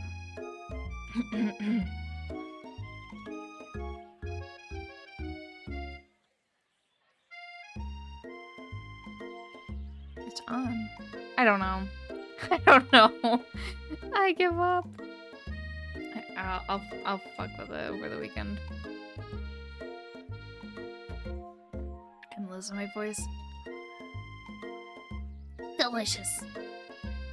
You're much nicer than those evil students who once upon a time turned me into this creature who stands here today. I don't believe it. You were human once? Well, no, I was a chihuahua. But I was still a student at the school until one day, some mean heads with a magic school book cast a dark enchantment on me and I was forever transformed. Magic spell book. Precisely. Borko used to have a copy. Somewhere along the way, I lost it. If you ever find such a book, I beg you, respect it. You're a powerful chef, and you shouldn't rely on such dark and evil magic. No, you should be protecting the innocent from those who would cheat them through sorcery and guile. If you need me, don't fear. I will be here. It sounds like there were some bad cooks in the chicken of life. LadyKil, together, I am sure we can defeat them. Come back to my hideaway and we can discuss. A personal invite? You can't imagine what Colonel Sanders' home must be like, but it sounds like you're about to find out.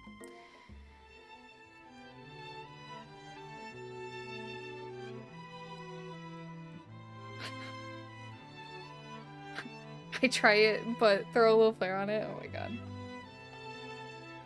Stepping inside Sanders' home, surrounded by his things, you start to feel a special bond with him. It looks like you live such an exciting life, Colonel Sanders. Every day can be an adventure if you approach it with the right attitude. Long ago, I made the decision to never stop searching, stop working, never stop imagining. Have you ever been working on any new recipes of your own lately? I've always been excited to talk about food with another ambitious chef. Well, there is something. It's just a side dish that I've been tinkering with, trying to find the right balance of flavors and textures. I'm not sure if I nailed it yet, but I'm close. Colonel Sanders' eyes perk up as he starts to wonder what dish you might be describing. It's meant to pair with something spicy or something crispy, maybe both, perhaps. Now that you got him right where you want him, you should reveal your new creation to him, or keep it a secret just for you. Reveal it. You decided that you were ready, as you ever will be, to share your original cooking with Colonel Sanders. Before you can talk about it, talk yourself out of it, you decide to dive in head first. You reach into your lunch bag for a special dish that you've been keeping on ice all day. I present to you my original coleslaw. Oh my god.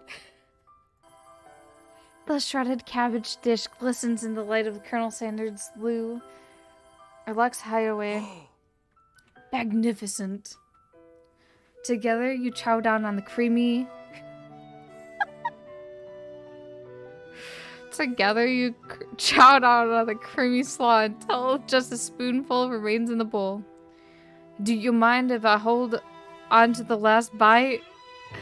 I'd like to have it around so that I can admire its taste later and think back on this moment.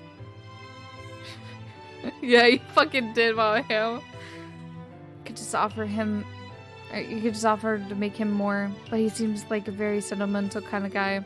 Sure, why not? Please, make yourself comfortable. I'll be back in just a moment. You realize that now could be a perfect time to do some snooping. Around the room are various items you can take a closer look at. Each item seems to radiate memories and emotions. Tap in on an item to discover more about the Colonel.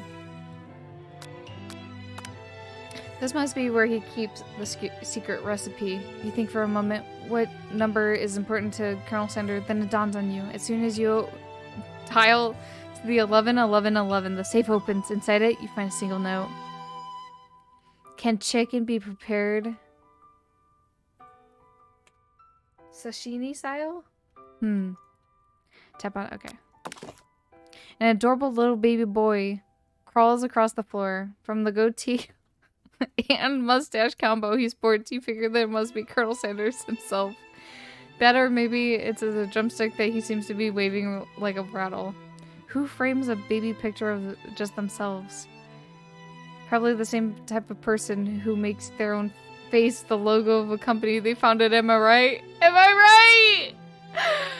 Oh my god. A photo appears to be Colonel Sanders, except he's an old man visiting the pyramids of Egypt. Maybe this is where he discovered one of his secret herbs and spices.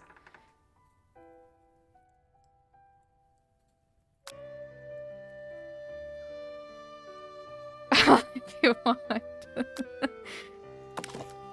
One of the framed photos shows an old man who looks a bit like Colonel Sanders standing with a friend.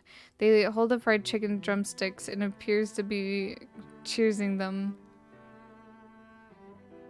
Gotta get the salt and vanilla. Oh my god. You look closely and see that there's a short inscription. I wonder who my friend Pete is. Take a closer look at the large urn sitting on a nearby pedestal. There's a plaque on it. It's dusty. When you wipe it off, you can read the inscription. It says, "Here lies the ashes of all my past careers and business failures." Poor guy.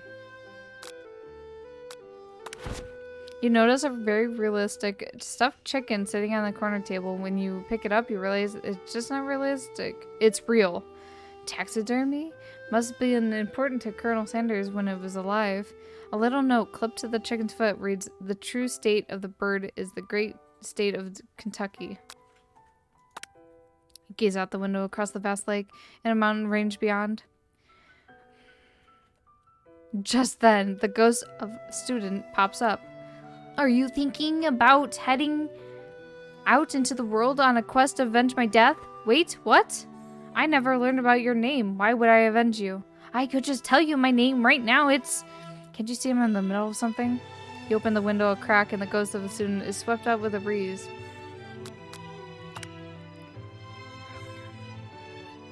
A lock of silver hair is woven in through the teeth of the comb.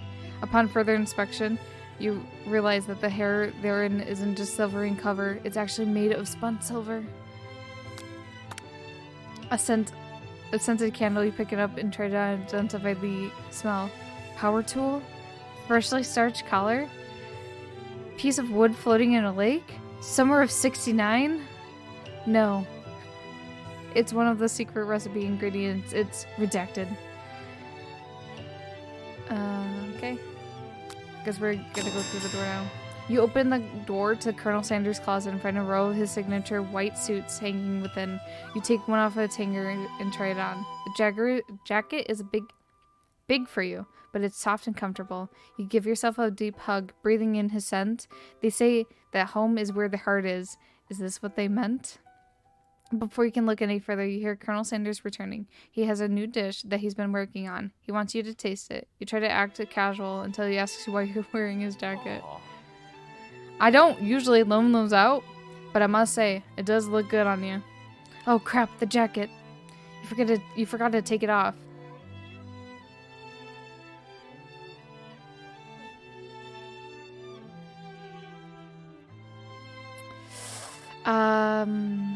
I don't know which one to choose.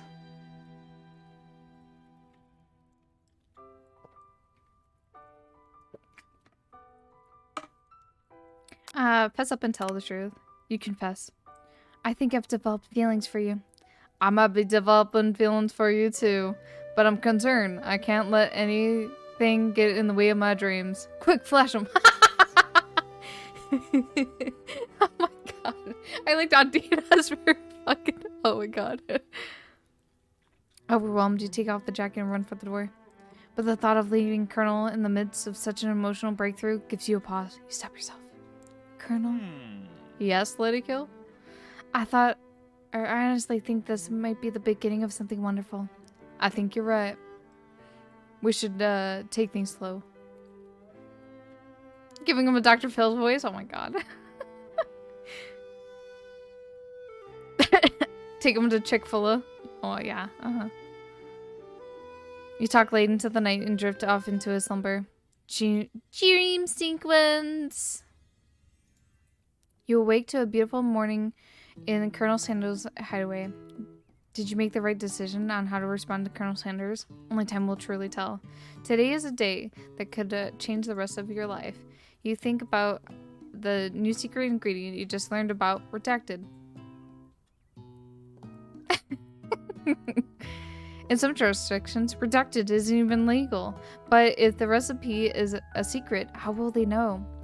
Your thoughts are interrupted when Colonel Sanders emerges into the room. He's holding a gorgeously plated breakfast, and your mouth waters at the sight of it. Here's a simple breakfast I just whipped up. It's, well, it's some word. Your chicken, my coleslaw. Oh my god. Your taste Colonel Sanders' food, and it takes you on a journey. When you return, he's waiting to ask you an important question. So, would you say that we're a perfect match? How presumptuous. My cuisine and your taste buds, that is. Such confidence, such grace. Could he be the world's greatest gift to cookery? Flatter him. You know, I think we might make a great team. A single tear begins to pool in the corner of his eye as he gazes out the window. And with the right business partner, I know I can't fail. Suggestive, honestly. What are the yellow things? What? I don't know what you're talking about, Jamie. Business partner. Could he be talking to you? It's all happening so quickly. Overcome with an emotion and confused by your feelings, you're on the verge of tears. Unable to speak, the only answer you can find is to run out the door and get home. There's still one more day of school after all. The University of Cooking School, an academy for learning, waits for no one. You get home to find something very surprising. Your best friend is there waiting for you. Where have you been? There were yellow things? No idea. You want to put your chicken bone in your buns? No! I wasn't looking at the image, I was looking at the text. Because I had one heck of a night. I've been desperate to talk to you about it, but I couldn't find you. I got worried about that something had happened to you. It's okay, but it turns out that you're fine. And I could totally get up to speed on the saga of Miriam. Sure, but you know, you would not believe what happened to me after school yesterday. I went on a date. I think I can believe that. Since I've been partnered up with Clink, he asked me to go out with him. Of course, I told him, you better keep your dials turned to polite and respectful. I'm not that kind of girl. But he was just interested in spending time on one-on-one together and getting to know me. So I said, sure, yeah. And I can get to know, like, the little metallic guy. Long story short, he took me skydiving with his friends, and things quickly spiraled out of control. Did you just say skydiving? As if that's a typical first date to go on with talking pressure cooker. And I'm not even sure where we stand. You don't give Miriam time to tell her whole story, however, bottling up the details of your own night is just too much to bear. I went on a date too, back to Colonel Sanders' house, where I spent the night with him. You what? No, nothing happened, but emotional connection, wowzers. Miriam tells you to move on from the whole Colonel Sanders obsession, focus on school. If being obsessed with Colonel Sanders is wrong, you don't want to be right. After a short argument, you both agreed to go your separate ways. BRB doing research on this yellow circle? Perfect. I had a hell of a night. Did you fuck the robot? This chick is the worst. Yeah. Horniness interrupted school. Oh my god. When you arrive at school, you encounter your rivals in the quad. You can tell from a distance they're picking on Pop. Though he himself might not be... fuck me. Though he himself might not quite grasp the fact. Because, you know, he's Pop. What's a swirly? It sounds delicious. Oh, it's great. I'll order you up one right away. I'll have my swirly with sprinkles, please. Sprinkles is a dog and a tree. You can get your swirly dip too. Why don't you pick on someone your own size? Because I'm literally the biggest person at the school.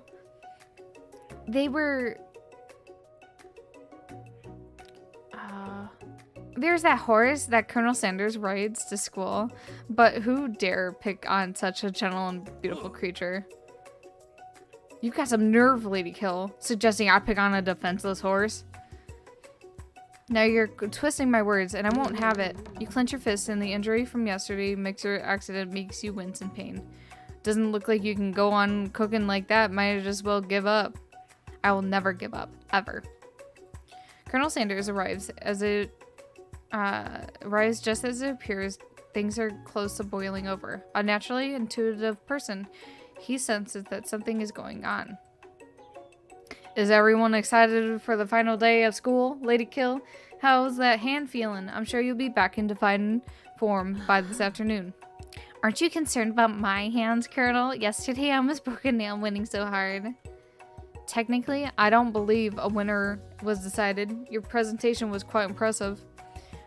What is he doing complimenting her? But what about my flavor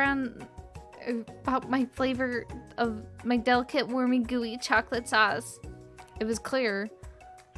It was clear that you're passionate about how your food was received. That's a lot of words to say it was bland. Excuse me, LadyKil. I am more than capable enough to speak for myself. Maybe you should tell me more about your thoughts on as we walk to class, Colonel. I'm always interested in discussing the fine art of fine foods. See ya, LadyKil. Annoyed that Colonel Sand's inability to see Ashley for who you know she really is, you walk across the quad to get some distance. An attempt to distract yourself from how slighted you feel about the interaction with Ashley. You take out the spell book you were covered yesterday and start flipping through the pages. Whoa, is that a book? It looks like bad news. It's just something I found laying around. It would appear to be some sort of grimoire, but I don't really believe in that magic stuff. A grimoire? Like a book of spells? I don't know. Like, who would spend so much time decorating a magic book if it weren't really powerful?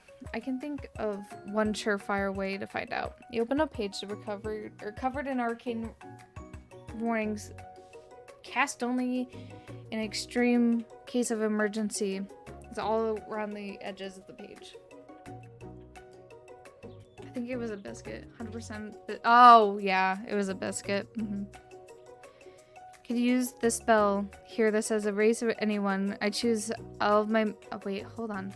I could use this spell here that says it will erase anyone I choose from my memories. If I scrub out Colonel Sanders would probably help me focus better on the upcoming final exam. That is way drastic. Couldn't you, like, do something else? Like, anything else? Like, not rooted in dark magic? Maybe tie a string around your finger? Okay, fine. It is drastic. But desperate times call for desperate measures.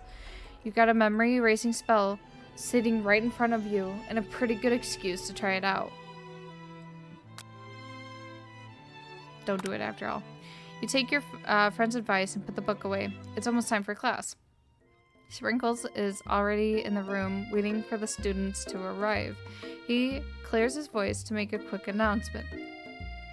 I want you to all know I feel something for a dog moment coming on, but I assure you it's nothing to be afraid of. Woo, what the fuck? His cute little nose scrunches up and begins to breathe quickly. I have no idea what you just typed, Jamie.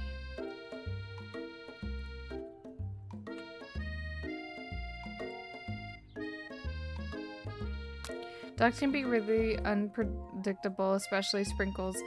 Wait to see what happens. Sprinkles stops in his tracks. He focuses on the window, and the room is deadly silent. You follow his gaze, and you see a tiny orange squirrel perched on the cherry tree outside. Sprinkles turns feral and runs to the window of the classroom. He begins barking uncontrollably at the squirrel outside. Terrence! I told you never come back here! Terrence! I will destroy you! Terrence! Sprinkles is barking furiously, drool flying off of his face. The squirrel looks over. Doesn't say anything back. You wonder, is that even a talking squirrel? Who named him Terrence? You better not show your chubby cheeks around here ever again. After Sprinkles is satisfied that his presence has been felt not only by Terrence, but any other school in hearing distance, he returns to his professional tone. I'm sorry for the outburst. This actually brings up an important point. Thank you, LadyKil, for reminding me to dole out this indisposable bit of wisdom, you see. But before he can go any further, Miriam's love for dramatic spills all over the class. Sprinkles is interrupted by rolls and sparks coming from the back of the room. I told you to save it for after class. You think I wanted to be thrown from a plane strapped to a stranger? Miriam and Clank appear to be arguing, but you still haven't learned to speak Clank's language in mechanical noises. But no! You had to show off to your cool kid friends, Jeff and Joan, J and J forever.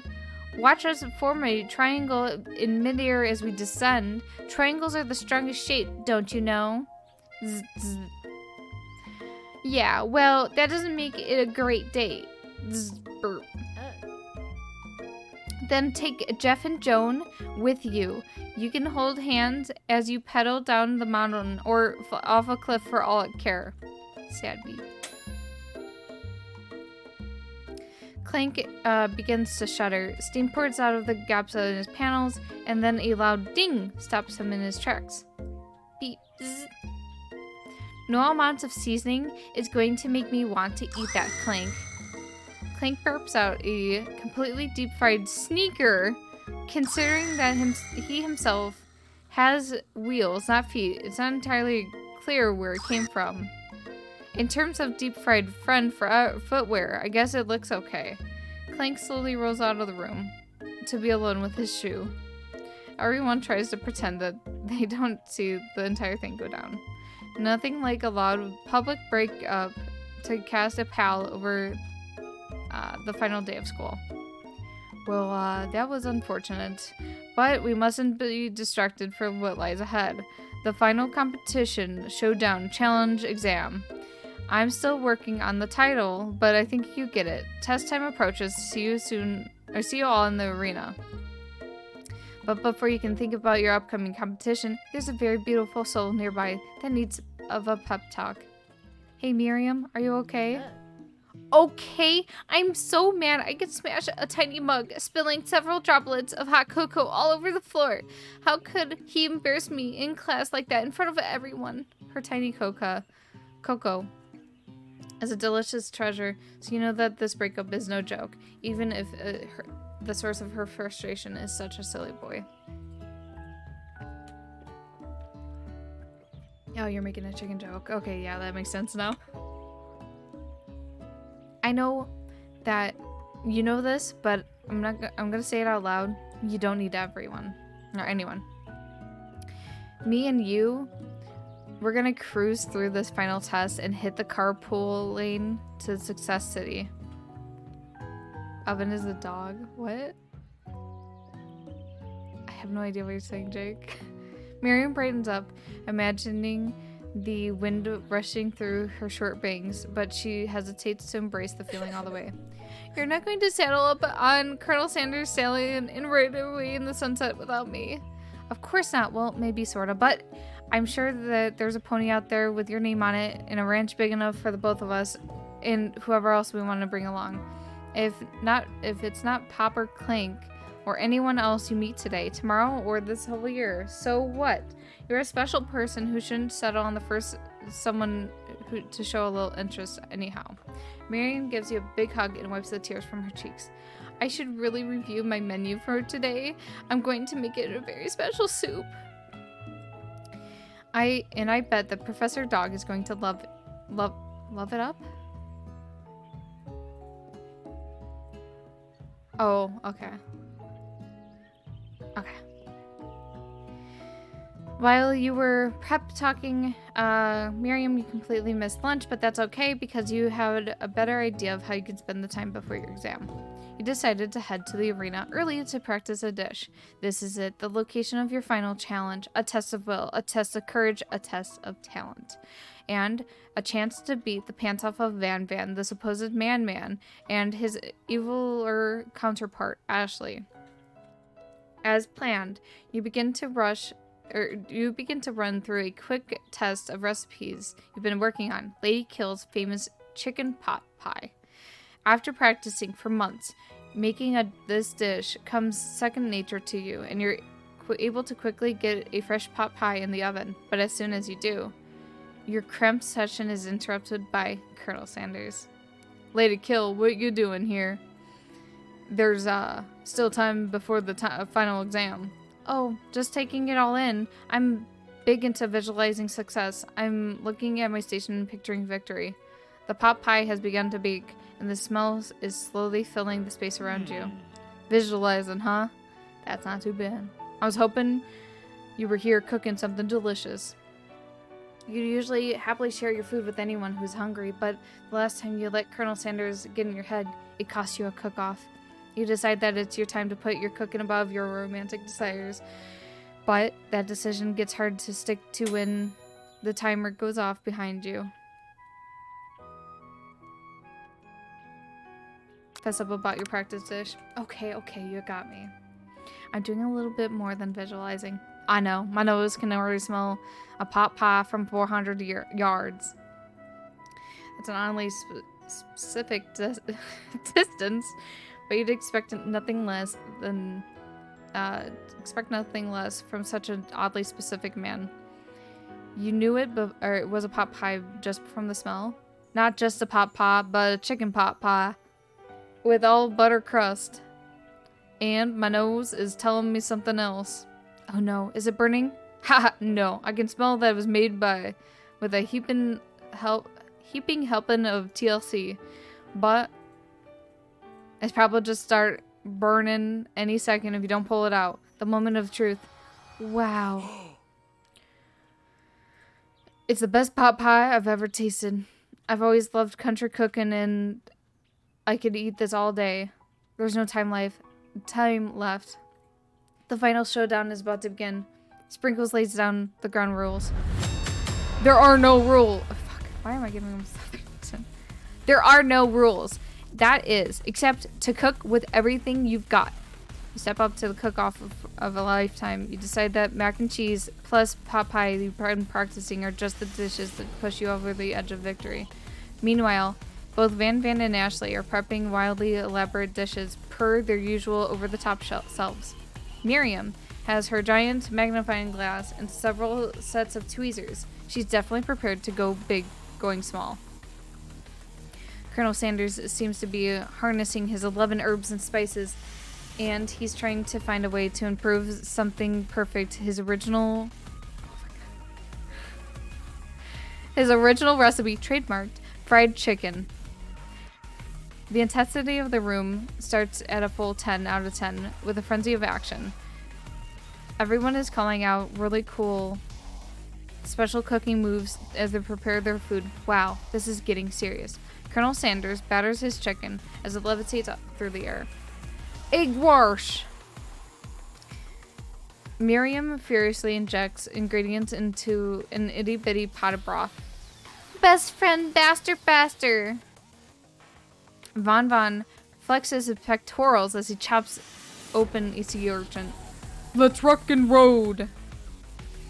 Ashley scoops her pastries off of the tray with lightning speed. Shallow personality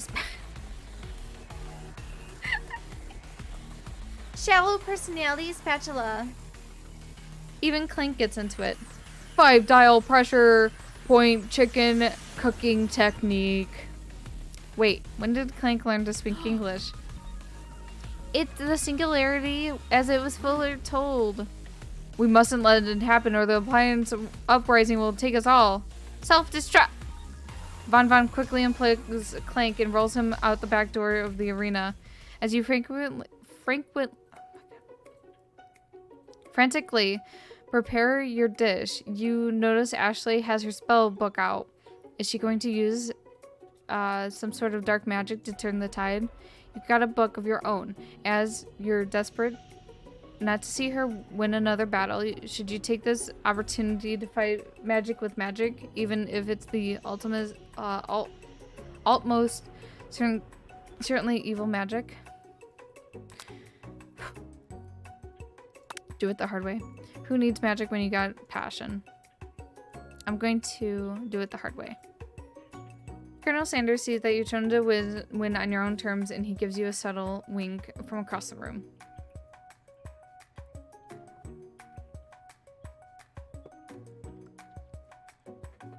I believe in you, LadyKil.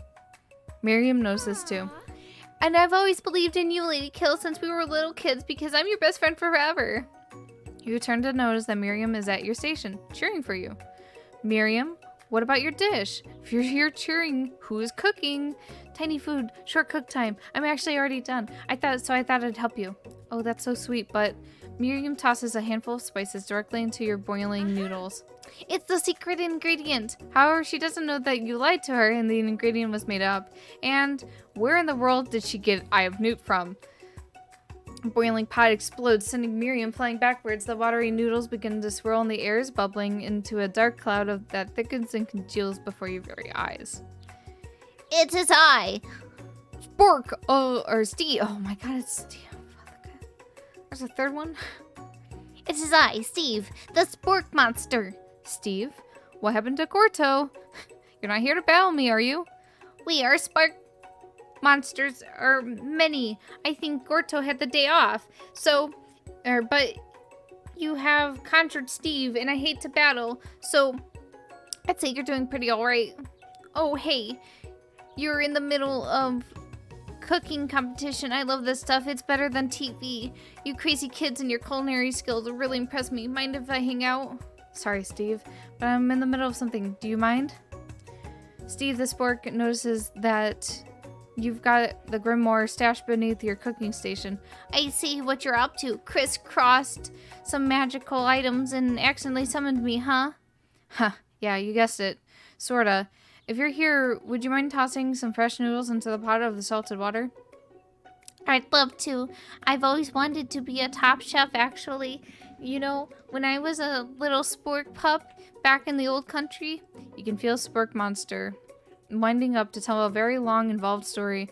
You don't know exactly where they came from, but it seems like you're probably lonely out there. Actually, you know what? Maybe you should watch it from the stands. I really need to focus on this competition. I understand. It's kind of like that time in monster school that I had fallen asleep during scare tactics class and I woke up. You toss a very serious stare at Steve, and then he takes a hint. Never mind, I'll tell you later. Good luck. Having suffered a huge setback, you don't know how you could ever win. You summon extra power from deep within yourself. I can do this. I have what it takes. I came here to win.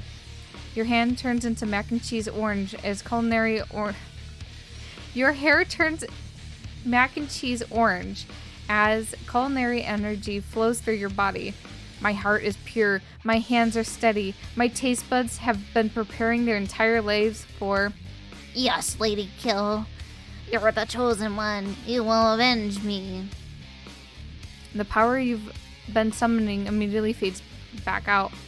You interrupted my inspiring monologue. Sorry. My heart is pure, my hands are steady, my taste buds have been preparing their entire lives for this moment. I will show the world my cookery. You're going Super Saiyan? Yep. You begin to levitate off the ground, energy coursing through your body.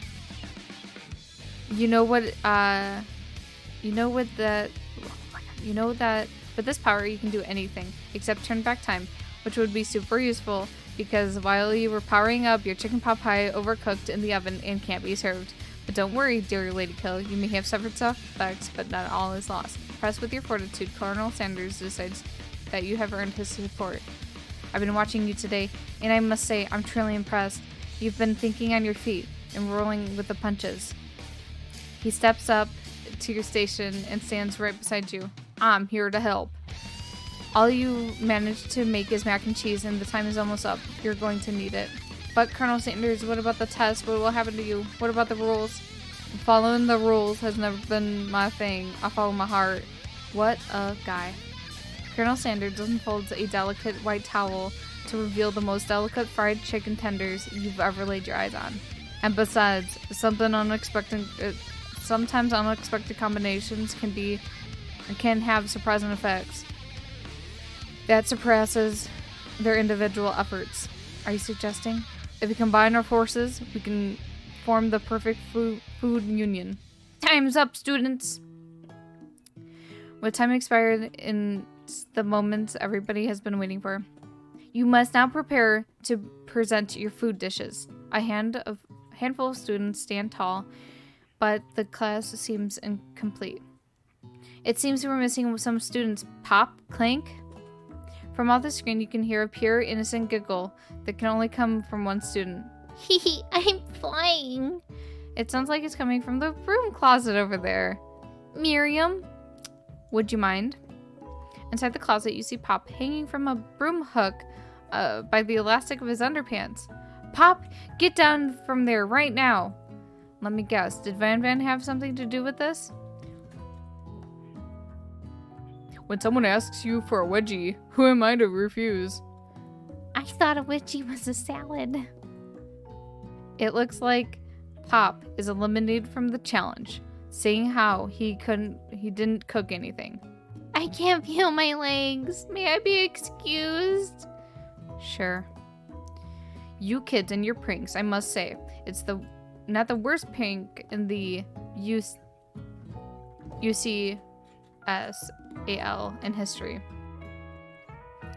But it's not exactly yearbook material. Wait a second. Pranks. Clink! Where did that pressure cooker run off to? Or roll off to? By a dog? Chicken and mac and cheese does that.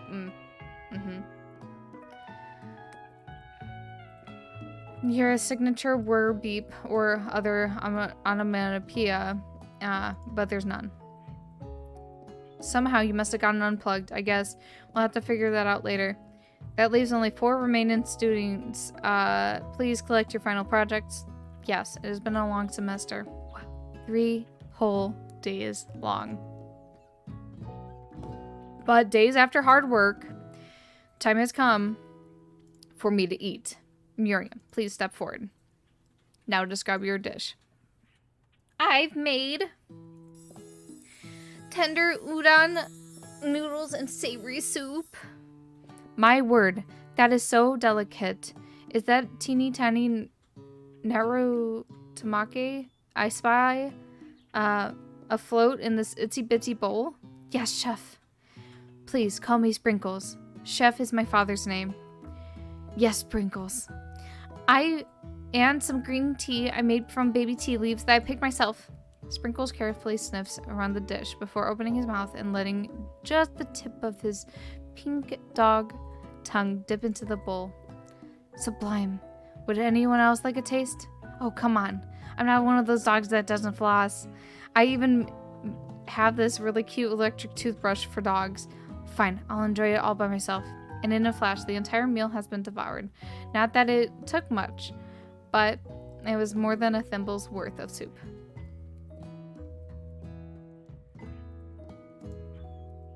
A+. Rarely do I taste a dish with as much love and love poured into a dish as yours.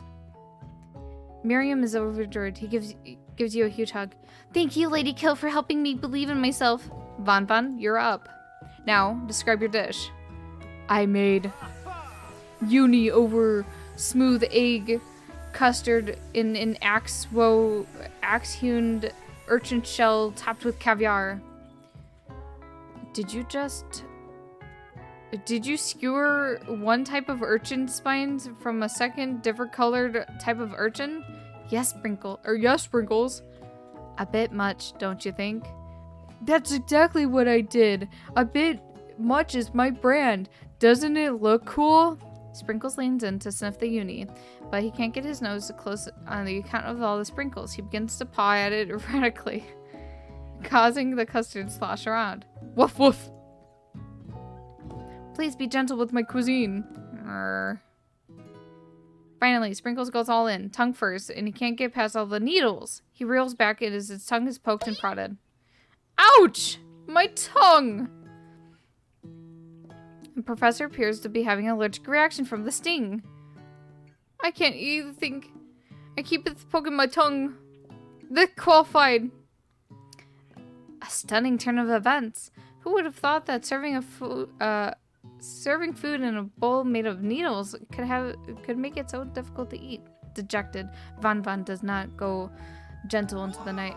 Disqualified for glamour? I disqualify sympathy. This isn't the last you heard of me. Before forcing us to endure his swollen tongue for another moment, Sprinkles gracefully laps up the bowl of milk. I know. Yeah, I'm a dog, and I drink milk. Get over it. Sometimes it helps calm my agitated tongue. Next student. Ashley, it's time to step up. Now describe your dish. I made orange blossom Turkish delight in a light rose water syrup, topped with French marinade and connected by sugar glass. That actually doesn't sound too bad. Indeed, it's quite delightful.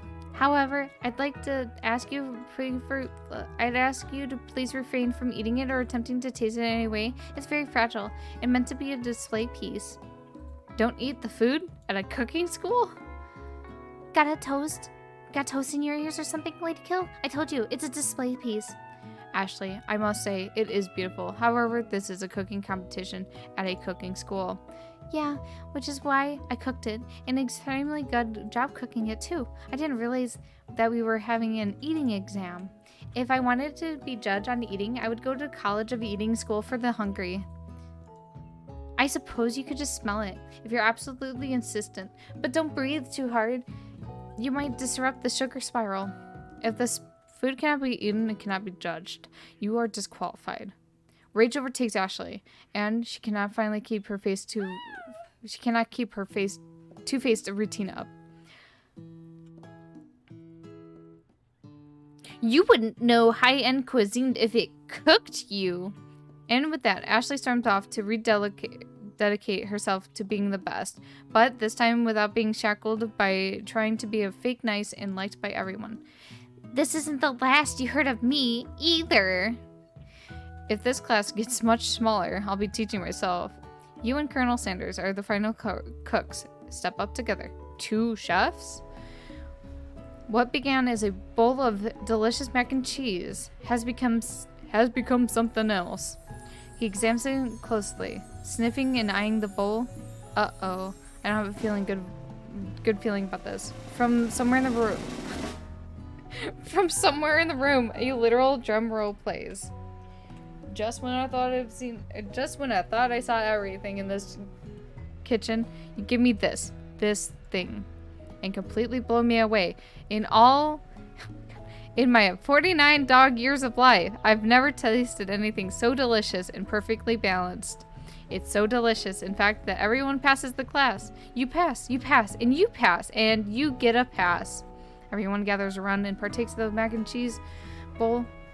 They all seem to transcend into this reality of another dimension. You win. Together, you and Colonel Sanders have made a new menu item. A new menu item is so impressive, even Van and Ashley are drawn back in by its magnificent fragrance. When they gaze upon your mac and cheese bowl, they admit that you indeed are an excellent chef. Sprinkles declares that you have passed. Everyone has passed. There were supposed to be more battles, but come on. How could they be better than this one?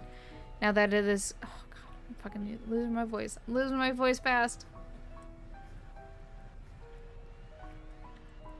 Now that the school year is complete and everyone has graduated, the students return for one final last assignment to get their groove on. The cafeteria has been completely redecorated in order to serve the site of the school's graduation dance. Compared to the massive high-tech cooking arena, the humble decor seems downright cute and cozy. DJ Dog is in the house. Ow, ow, ow! You knew that Sprinkles was a master chef, but also a renowned turntablist who says you can't teach a dog new tricks. Van and Ashley tell everyone that they are committed themselves to righting the wrongs that they did while they were villains. For a moment, you actually believe them. Not another haunting. No ghosts are allowed at graduation. It's clearly written in the school's bylaws. I was actually never a ghost. It was a trick to get you to all finally notice me. Oh, amusing. And now that everyone's together... It's a spark monster. He is totally mellowed out. It's the spark monster. The doctor just finally looked over to the screen. He's like, oh my fucking god, what is that? It's a spark monster. Everyone, the spark monster is no more from here out. I prefer that everyone refer to me by my new name, Party Monster. Students try to finish what he had to say, but everyone is too wrapped up in talking to Spork. Sorry, Party Monster. Dejected student walks off. Maybe things didn't work out for Miriam romantically, but she found love in her cooking, and, you know, she's gonna do great. A red carpet rolls across the floor in the ballroom. Like, It's like a Hollywood movie premiere. Who could have commanded such an entrance? It's Pop! He's arrived, late to the dance, but apparently for a good reason. Walking on the carpet, you see perched atop his dirty chef's hat a crown? Welcome back, Pop. I know you weren't able to complete the final exam and accept your diploma, so we mailed it directly to your father. We figured it was the least we could do for the school's dean. Oh, now I get it. And now we get a new wing on the school, not to mention the honor of educating the son of the chancellor of such and such. Okay, that's what it says. Such and such. The music at the dance is interrupted by the sound of sparkling and electrical hissing. It's Clank, who has arrived late to the dance. Now that I have graduated, I can reveal my truth. Whoa, he's doing that talking thing. I am Clank. I am not of this earth. I am actually from a faraway planet in another dimension. What? What? I actually feel like I knew this the whole time. Now that I have learned the way of your kind, I must return. Miriam, will you come with me? I don't know what to say. Besides, no, obviously. I have just begun to learn who I really am. This isn't just the time for me to devote my life to figuring out who you are, Clank. You are blown away by Miriam's maturity. It's pretty clear she has managed to surpass you in that regard. I understand. Kind of. Humans are weird. A portal opens and Clank disappears through it. Finally, Colonel Sanders arrives. Howdy, classmates. Just like the first day you met him, he has come prepared to feed the entire class. However, it is not enough to give him a... Wait, what? However, it's not enough to just give them a bucket of chicken. This time, it's a full meal. I didn't get to be the most famous chicken man in history of chicken, and not by reminding people to go out and buy my chicken. The end? No, it's not the end. As everyone feasts on their delicious chicken dinner, Colonel Sanders finds you sitting at the edge of the dance floor. LadyKil, what are you doing sitting all alone? Oh, you know, just waiting for the right person to ask me to dance. I wonder, might you tell me what are the qualities you expect to find in such a lucky person? Off the top of my head, oh, I don't know. A spicy musk, a tidy goatee, and a degree from the University of Cooking School Academy for Learning, just to name a few. It is truly my lucky day. Would you dance with me? Yes, I would love to. As you glide across the dance floor, hand in hand with Colonel Sanders, the future stretches out in front of you. And once my 100th franchise is up and running, I'll be ready to take a day off, and I'll be so glad to spend it with you together, LadyKil. How sweet. We'll work together and play together. Colonel Sanders stops dead in his tracks. Work together? Well, I think this is something I'll just need to do by myself. But who will help you run your restaurants? I don't believe I need help. Besides, based on your time at the school here, do you really think running restaurants is the best path forward? Could it be? You found a love connection, but failed to earn Colonel Sanders' respect as a chef. Can you live with only half of him? Will you be able to endure sharing him with his other love, the life of an entrepreneur? I suppose I could run pastry school. Oh, my dear LadyKil, I'm sure that you'll find your place eventually, and along the way, you'll have me by your side. The end. Did we do it? This is the Colonel Sanders origin story. God. I guess I did it. Yeah.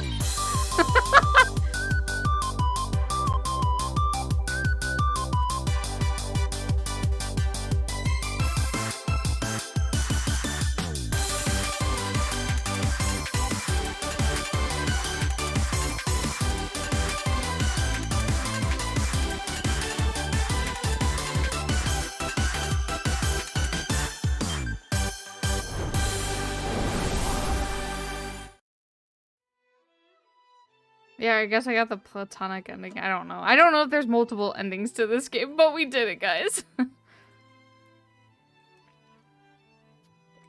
Oh my god. Fuck, my voice is gone. Yes. Exactly. Pretty sure there was a romantic ending, but the working part. Oh, okay. I don't know. I don't know. I was trying to come on to him and he was rejecting me this entire time. It's okay. Imagine a succubus getting the platonic ending in a dating sim. Oh my god. Seemed like he wanted to date you but not work together. The vibe I'm getting. Yeah. I think we were dating. I don't know. That's what I was again. He ate your coleslaw. I'm pretty sure that's how sex works. Gotta take it slow, like cooking fried chicken in a pressure cooker. Oh my god. This fucking game was fantastic, though. I really have to thank Mar for fucking suggesting this one. Yeah, when a succubus can't be more mouth-watering than Kentucky Fried Chicken. Guess my career as a succubus is over, guys. I hate to tell you all. Oh my goodness. So fucking funny, though. I'm glad we don't have time for Doki Doki today, yeah. Does anybody in chat know how long that game is? Also, I do not have the voice for it. Because I don't know how much it is. Or how long it is, rather. I know it's free. I just downloaded it before stream today. So we can do that, like, sometime next week.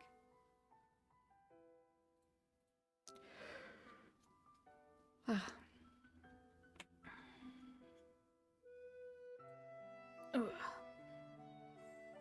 think I can take a few hours at least. 2 or 3 streams. Okay, okay. That's no problem. Oh, but yeah, that was what's this fucking game? The fucking music was pretty good. 5 to 6 hours, yeah. So 2 to 3 streams probably. Okay. But yeah, so that was I love you, Colonel Sanders. A finger licking good dating sim.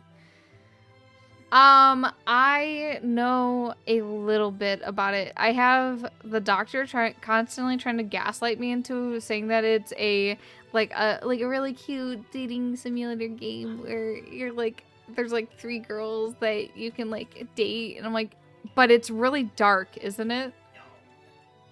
Like, I know that like when I was like going to download it, it was like not suitable for like people can get disturbed easier. Just check the tags on stream or on Steam. Fuck. Where's my mouse? Okay, there's my mouse. Don't read the reviews. Okay, later. Let's look. Oh my god. Okay, I highly suggest everybody go download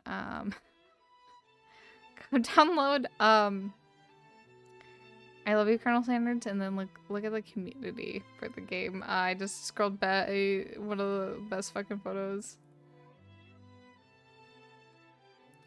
Okay, I downloaded the game. Let me look at the tags. If you can find it. Tags. Store page. Psychological horror. The first one. Psychological horror, anime, visual novel, horror.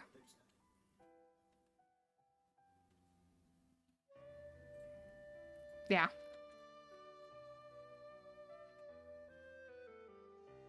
I love, yeah, I love this. The, like, little description under the image. It says, literature club is full of cute girls. Will you write the way into their heart? This game is not suitable for children or those who are easily disturbed.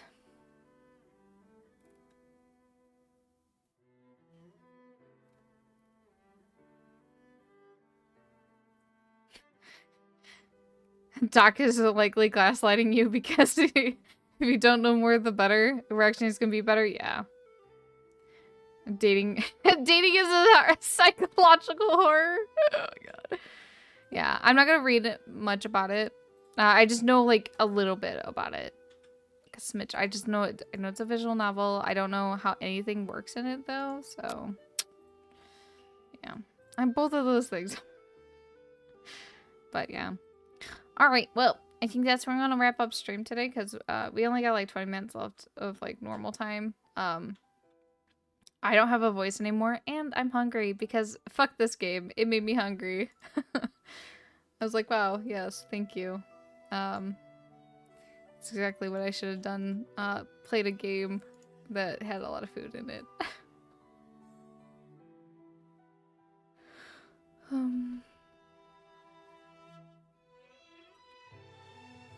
20 minutes. No! There's too much moaning in that game, Jamie. It makes me uncomfortable. And it's saying a lot if it's making me uncomfortable. Also, I just looked. There's nobody to raid, which makes me sad.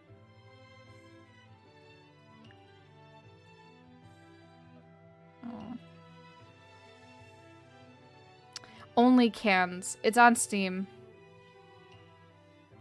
How does it make you uncomfortable? I'm telling you. Okay, it makes me laugh a lot. But it's, oh fuck, man, it's out there.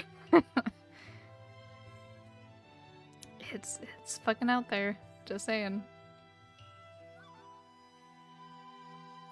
Yep, it's definitely out there. But I'm happy that I got recommended this game. It was nice and short and sweet. But yeah, the game's called Only Cans, and if Jamie doesn't link you the Steam page, I will. Fucking, oh my god. The funny thing, I saw, like, so Jamie's like, look at this game I got, and I was like, oh. And then I was, like, looking at TikTok, and someone was playing it. It's like, fuck. I will never get away from this game. Also, I don't even know if it's, like, appropriate for Steam, if, like, Steam's, like, okay with, or not Steam, Twitch. Yes, that's the word I'm looking for. I don't know if they'll be, like, super mega triggered kind of thing. But, that being said, I'm gonna wrap it up here. I'm gonna go get some food. And think about how Colonel Sanders makes me feel. I will never be able to look at it the same way now. It's a Twitch category? Oh, fuck. Of course it is. I don't know. That's a kind of like out there game. But, that being said, it will wrap up the streaming for this week. For next week, I do have at least one game planned. Power washing simulators coming to Game Pass next week, so I will definitely be playing that on stream, possibly with some people if they want to. And then maybe we'll start. Yeah, Power Wash hype. Yeah, I'm so fucking excited. And then maybe we'll do Doki Literature Club. And then as for a third stream, I have no idea. Gonna make me call out work to play it on stream. Oh my god, right? Be like, I can't, guys. I need to go clean things. I need to go make it satisfying. Yeah. Oh my goodness. But that's where I'm going to go. I got power washeritis. Oh my gosh, right? But that being said, excuse me. I've talked to some people in the Discord, and I'm like, hey, I gotta make sure I get shit done for next week for stream. So hopefully everything will be back up and running next week. The joys of getting a new computer. Also, schedule will come out on Sunday. It'll be in the Discord and as well on Twitter. So if you're following one of those, you'll be good. See what I'm doing next week. But that being said, I am going to go eat now. But you guys have a nice rest of your days, and I will catch you all next week. You guys have a nice rest of your weekends and a great start to your next week. Until then, bye bye.